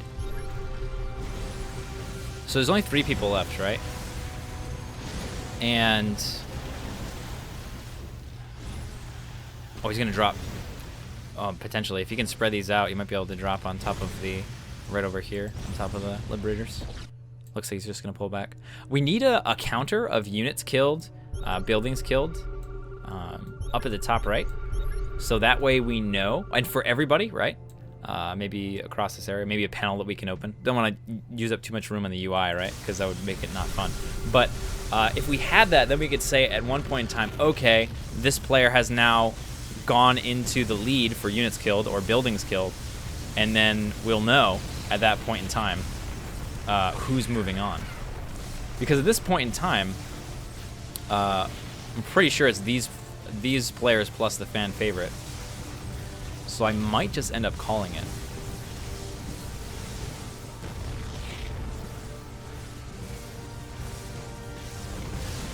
Valiant Dominator, if you could make that, that would be so ridiculously amazing. Even if we're not playing this format, it's, you know, it makes the story more interesting. It keeps the focus on the game, right? Of getting units killed and getting buildings killed, which are a super important part, but that are, you know, more difficult to communicate.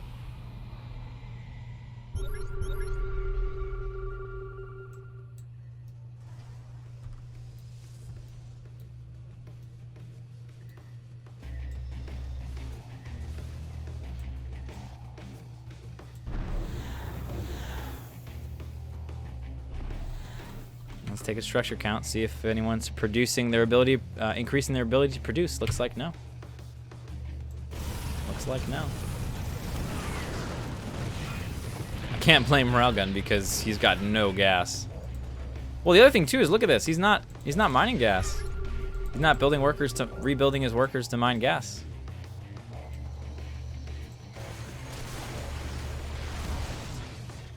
Gonna get a free Archon over there.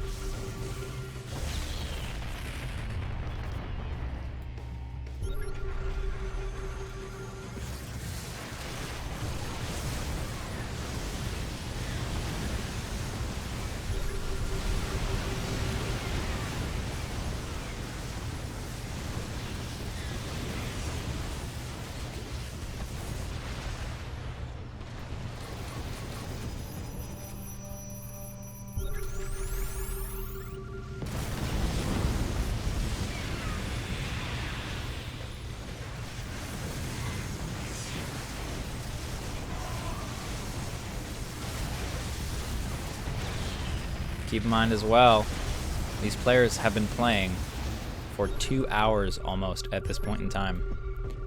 We did have a 5-minute break. I think at an hour and 30 minutes or so to let people go to the bathroom and maybe a snack or what have you. But Granos, never say die, is also not surrendering, staying tenacious, staying in the game.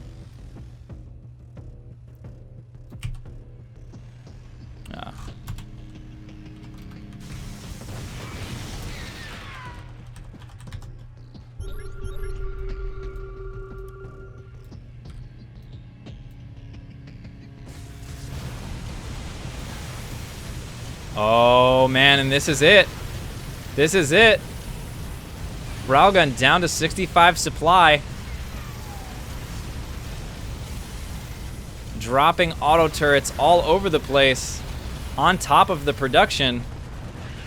Only 4 starports, a barracks, and 5 factories. No idea why they're so spread out. Left. That's it. That's all that's left for Railgun. And he started worker production again, once again. But he's gonna need to start his production.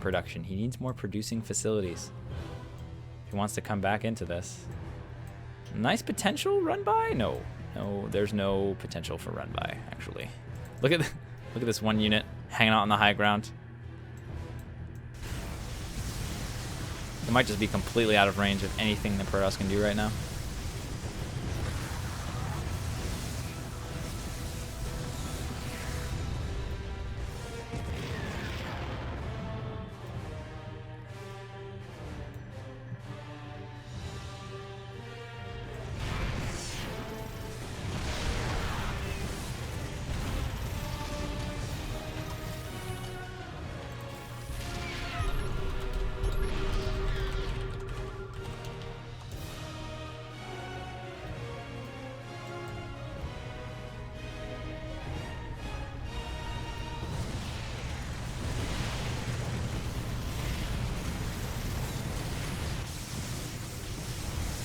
And Railgun is slowly getting pushed out of this game here. And it's going to be 1 versus 1 here. Protoss versus Terran. Remember, that is if Railgun can't get back. I don't want to count him out just yet, but it does look like he's getting tired of playing this game. And remember that the main advantage that Granas has that he hasn't recognized yet is that he can remax faster than the other units. And with his amount of income and money, utilizing that may be the key for his victory.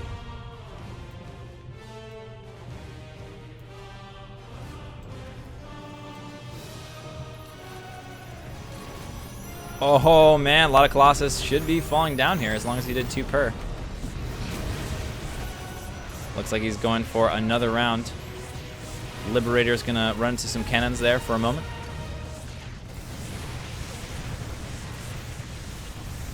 Ooh, I don't know about this. Ooh, too many feedback on the same Raven there.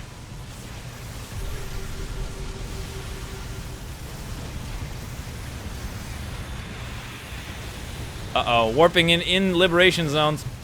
Not gonna work out. Got pushed into a corner. Protoss has been doing so well for so long, but it looks like the Terrans finally have created an alliance and are going to try and eliminate the Protoss threat in the name of Terranness, perhaps. Or maybe they're just coincidentally attacking at the same time. We'll see. You can basically have infinite Hellions at this point in time. You can throw away so many tens of thousands of Hellions. And yeah, look at this. Oh, yeah, I think he is. I think this is. I don't think he's trying to fight here. I think they're actually trying to work together. It's difficult, of course, because your units auto attack. Only 5 Hellions at a time. More producing structures finally coming in for Railgun.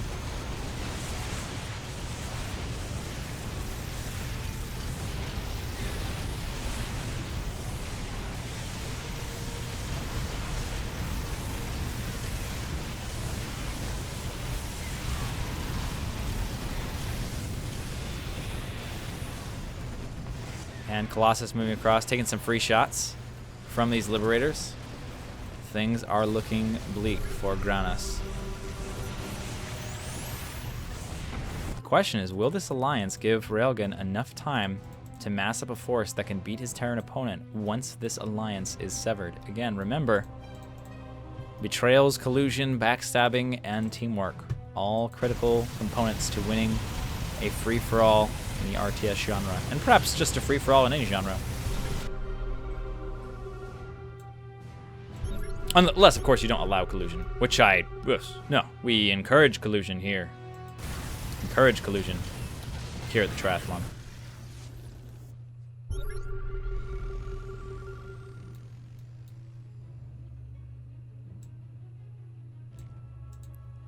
Granis, though, manages to keep hold of all of his nexuses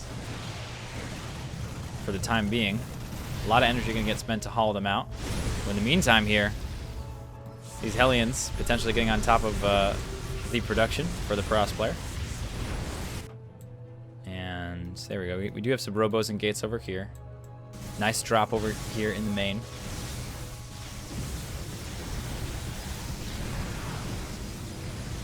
And Warpin continues, but Railgun has been so hurt economically that even at this point, he's just struggling to find enough stuff to deal with the Protoss army, despite the fact that he's got units that perform very well. The pure volume of Protoss right here is too much for Railgun, and there are some trading going on.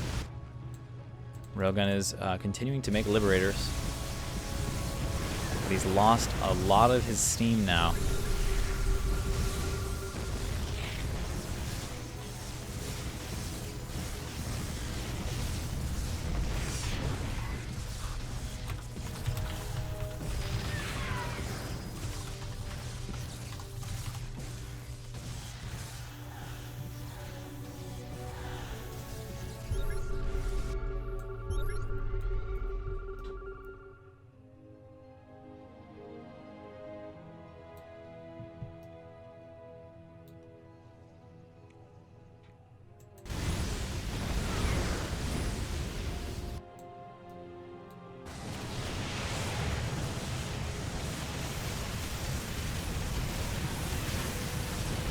Big movement over here is gonna hurt a lot of the production, but the problem is, oh my god, so many feedbacks coming down. Where do those even come from? All the way over here.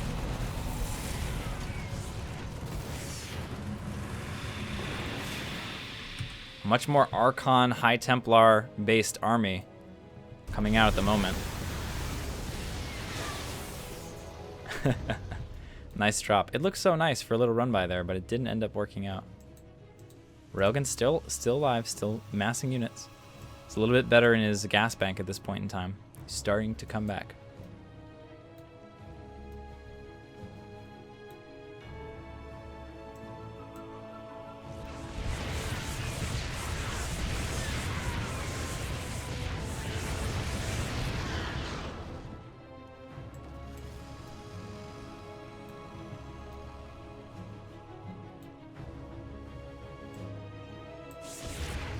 Probably going to put a disclaimer at the beginning of the YouTube video that says, highly suggest watching this at 2 times speed. That would be cool if we could play on a mod that forced everything to be like twice as fast. How crazy would that be? How ridiculous would that be? Nice tactics over here. Able to take down. Oh, he's moving forward now. Here we go. Taking out these Liberators with the Archons. In the meantime, though, Zachu is starting to hollow out Granis' base.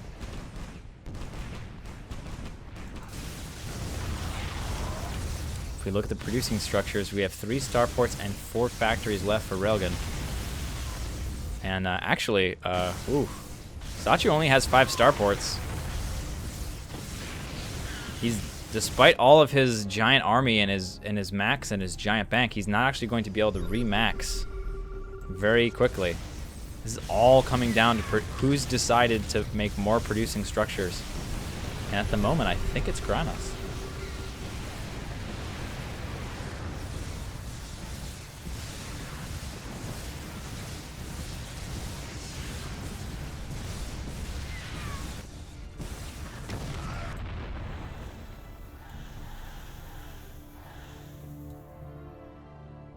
Continuing to make moves. Railgun is more or less eliminated at this point.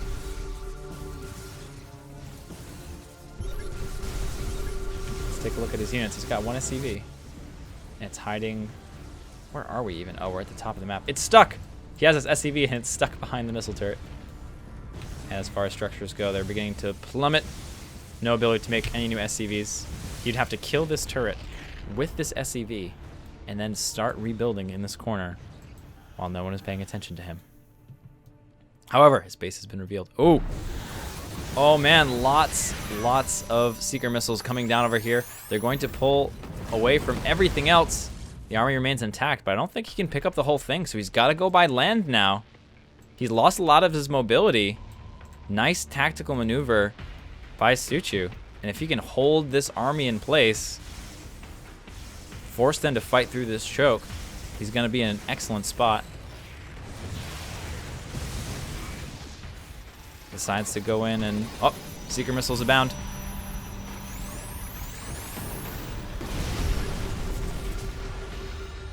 Really strong engagements here for Suchu. No High Templar to feed back means that this army is almost certainly doomed.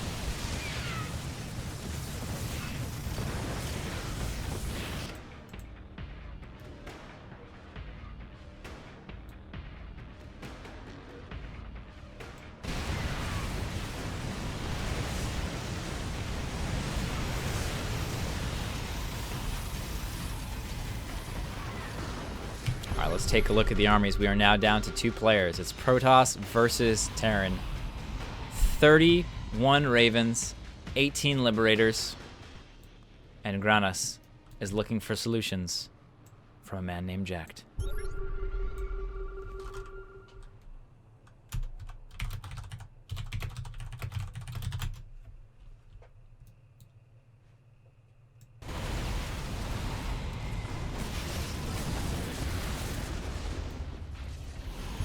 Because of the giant air spaces.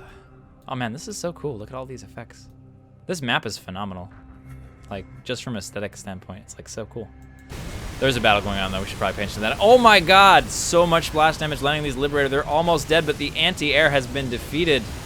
Where's the High Templar? Over here. Where are the Archons? Over out on the map. They're not in this fight. And so the army will fall. 6 Colossus being built at a time.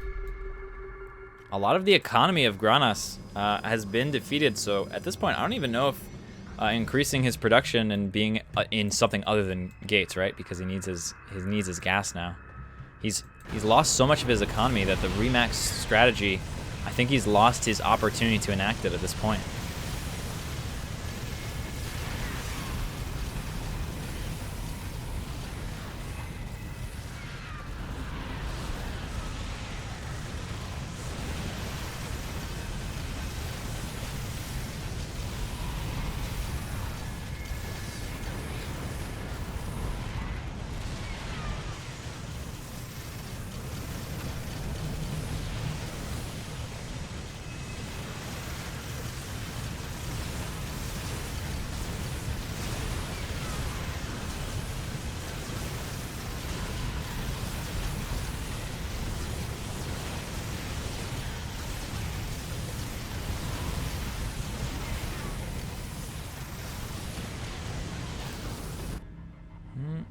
Green's looking very good.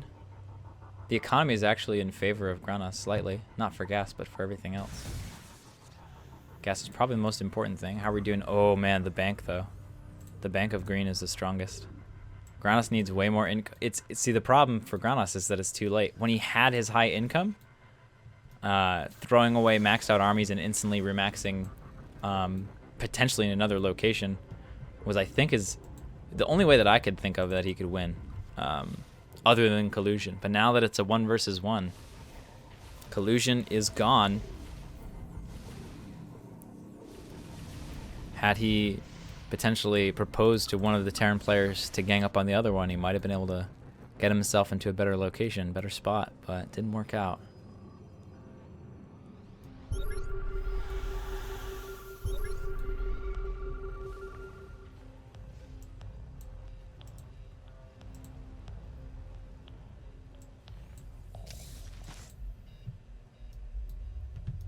Oh my god, this is huge. He's going to catch all of these. Oh my god, all of these units, all these Colossus are going to get caught without any anti-air. Storms, though, going down.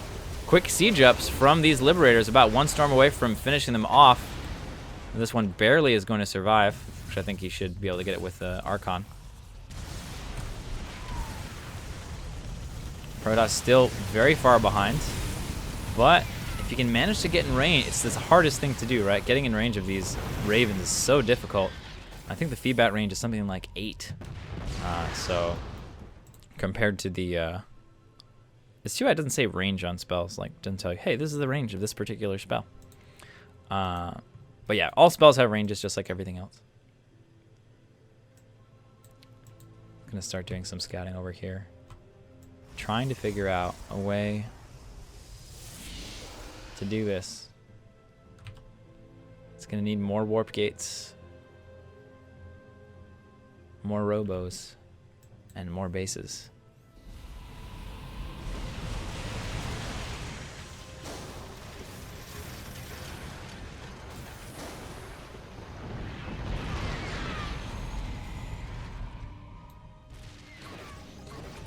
Uh-oh. Gonna have to pull these two off. Nice splits. Very, very nicely done over here. Only loses the 2 targeted. High Templar. He's in range for some feedbacks here. Not gonna be able to pull it off. Liberator ranges, very discouraging. Very difficult to get past here. He's gonna start losing the bulk of his army. All these High Templar are great, but they need some support. They need some Archons and Colossus to be able to stay alive. Oh my god. The pickup is coming in, but will they get killed off by the Thors? Looks like no. Looks like no.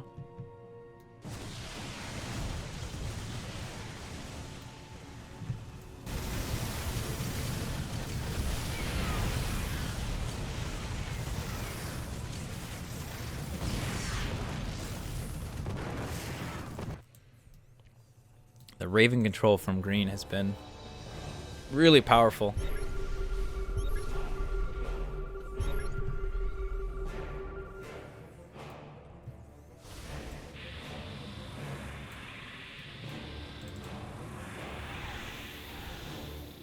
Trying to get the right mix here of Archons, High Templar, Colossus. And he's got a lot of money. He's got quite a bit of money. Only 62 workers as well, so you can spend it. But only 34 workers for Sachu, so he's able to create a bigger army. Oh, here we go. Granis is coming in. Sensor tower over here, a couple of turrets as well.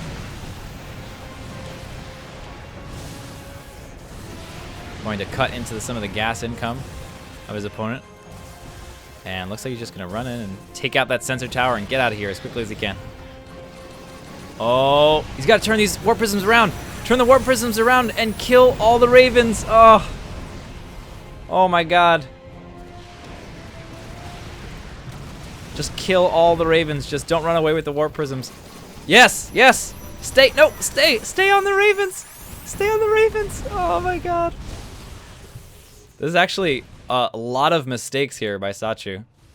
Using the Seeker missile against the warp prism is actually a mistake because of the speed of the warp prism. It'll be able to catch up against the Ravens and blow it to bits. And especially because they're all in one control group, they're all super clumped. Using them on the slow units like this is quite strong. But Granos deciding to focus on feedbacks instead of utilizing the splash damage of his opponents against them.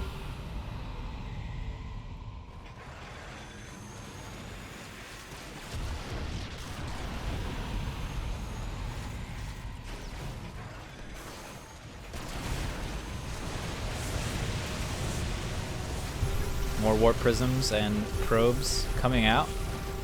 Starting to get his economy up in other sides of the map, making it difficult for green to make a push here and finish this off. Oh my god, this is insane.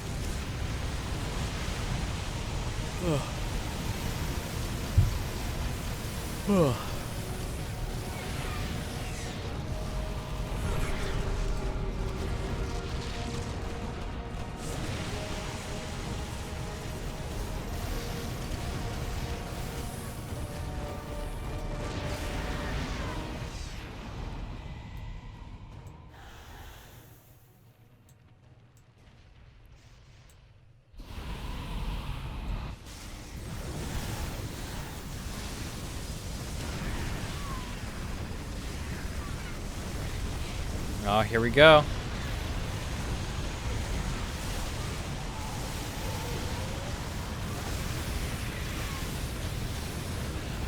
It looks like... Is that it? Just one Archon and 3 Warp Prisms. He just needs to push through now. He just needs to push. He needs to push and attack. He can't let Granas have any time to remax. He can't. If he delays, Granas will be able to come back into this game. He has to attack now, and he has to destroy the production of his opponent.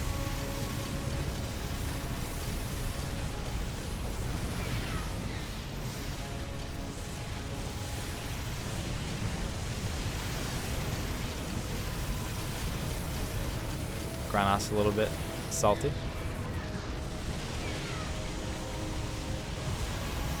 That is the way of things.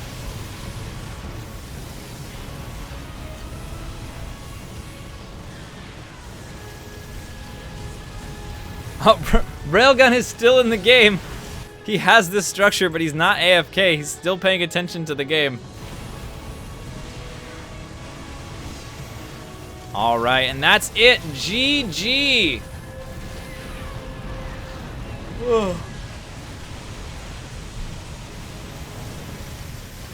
That is the end of the game. Granas trying to get them to admit that they colluded. Of course, they are under no obligation to say that they have not colluded. That is the nature of collusions. Oh man. Railgun getting officially eliminated from the game by Zachu there.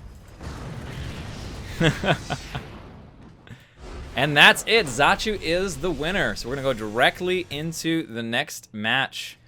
Okay, ladies and gentlemen, the moment you've all been waiting for. Let's find out who killed the most units and what ridiculous number of units were killed.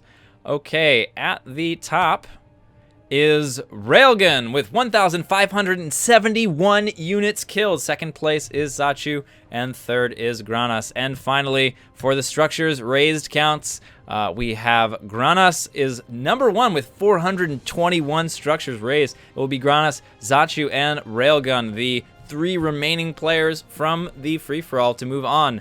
There will be Torino, Jumpman, Pictor, or Ektar. One of these will be the fan favorites.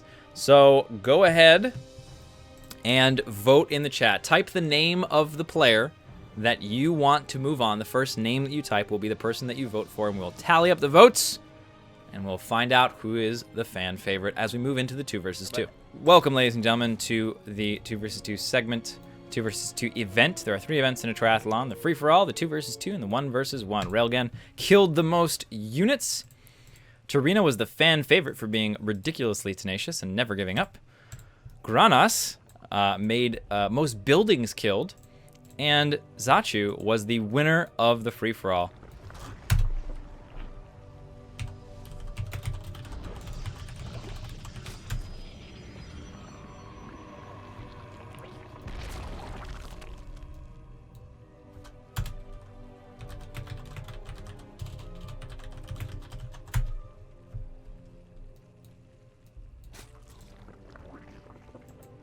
Granas, this is his first rodeo. It's his first time playing a triathlon, so a couple of the things catching him off guard. We'll see how he adjusts. Reminder for anyone who's just tuning in, the special rule for today's triathlon is splash only. So if a unit can deal splash damage, you can use it. If a unit cannot deal splash damage, then you can't. So you can use a Reaper in any way you like, because it has the potential to do splash damage with its KD8 charge. But you cannot use a Marine, because nothing about the Marine ever does splash damage.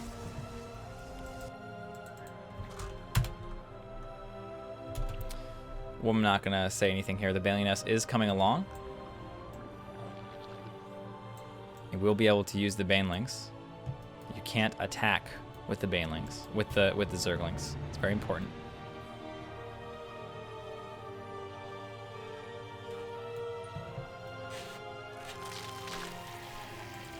Ooh, there we go. Nice move here. Early play here, going with the Banelings. Smart move. I think the Baneling is the unit that keeps you alive early game in this kind of a format. We're going to find out. All right, he's just moving along. Moving along. There's a Reaper who's going to try to get some stuff done over here. The Spinecrawler is actually placed too far away. Oh, look, he's going to get a significant number of drone... No, he's not. Manual detonation would have helped out quite a bit there, but... Looks like he's... You know, he can just wait.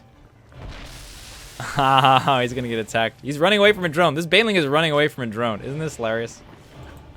This is ridiculous. In the meantime, we do have a Reaper in the main base here. No Forge. Oh, my God. Really greedy move here. Granas opening without a Forge.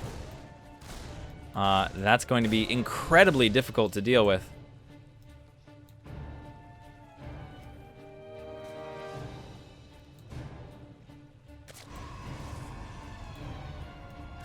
Still in the base.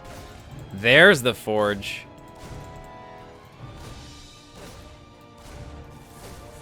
Oh, but... Oh, Torino. Oh, still keeping it alive. Still keeping it alive. Finally defeated. Very nicely done. The mine.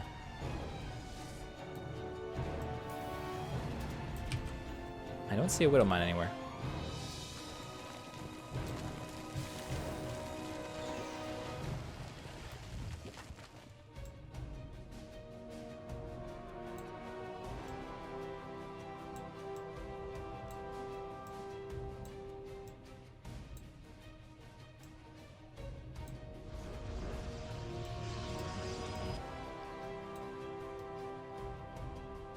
Keep in mind, he can't use the DTs to attack. He can only use them to make Archons.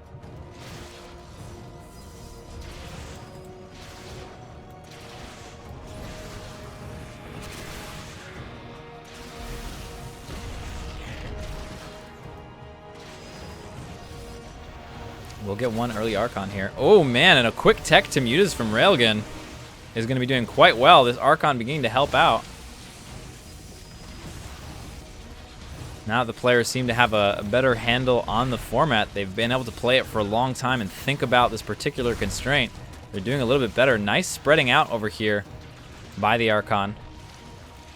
Gonna kill off this Ravager and let the Archon go. And the ooh, actually, stop there for a second. Might be able to catch it up. Ooh, nice little run by over here from the Hellions. Gonna get dissuaded by a single Spine Crawler. Slipping into the main, no Warpins there. Yeti just hanging out. I mean, Ursadon. Just hanging out. Nice kills over here.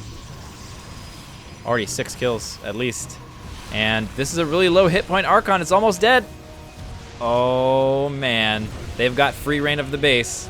And these Mutas are beginning to come in. No counter damage, no counter attacks on the red side of the map. He's starting to spread out, mitigating the splash damage of this unit. So much damage coming down. Granas losing absolutely everything. This is very tough. He's got to keep us alive. He knows that. Being very careful about it. Ooh, getting some splash damage over here. Granas, however, has left the game. And unfortunately, that will be it. It looks like Railgun versus Torino for the final event. The 1 versus 1. We have now reached the final portion of our tournament, the 1 versus 1. Crazy, ridiculous things have happened.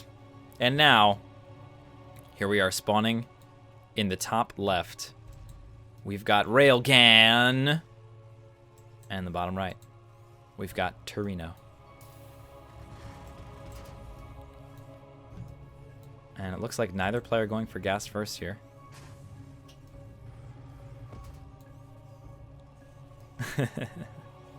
Torino's been playing a lot of Vanguard and less Starcraft 2, so a little bit rusty. It's going to need some gas. First gas is going to come down for Railgun, so he's going to have the Reaper edge. Should this go into an aggressive Reaper versus Reaper situation, it's certainly possible that neither player will want to do that, and we'll move into the mid-game with Hellions potentially. We'll have to see. Siege tanks as well, Thors. Quite strong.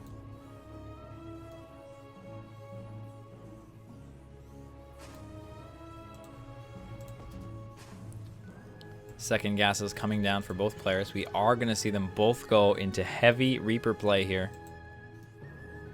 Slightly lower gas counts.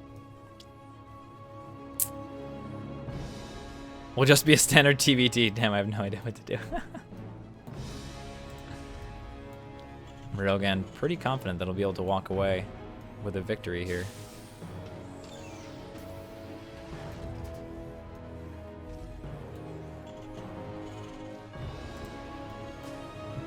Factory coming up. Okay.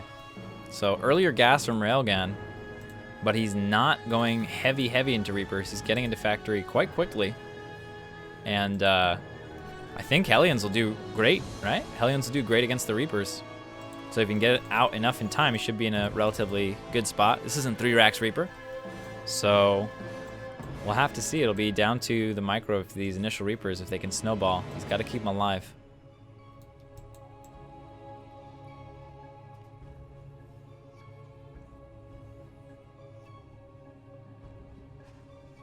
He's going to scout no expansion. He's actually going to turn around. He's not going to see the fact that his opponent's going for Factory here. Going to try to catch this Reaper that's out on the map. Earlier expansion here. Ooh, it's going to get delayed. Is he sending? Is he? Oh, he's not sending a worker to continue that. Uh-oh.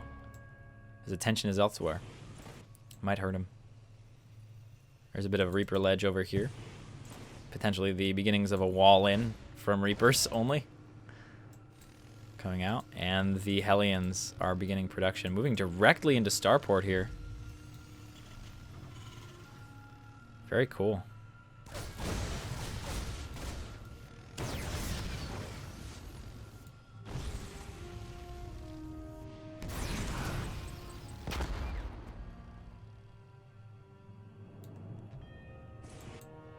Keeping these Reapers alive. They should be able to come in here. Not a lot of defense. Nice little movement around the map from Torino. As long as he can defend at home, that's a big if.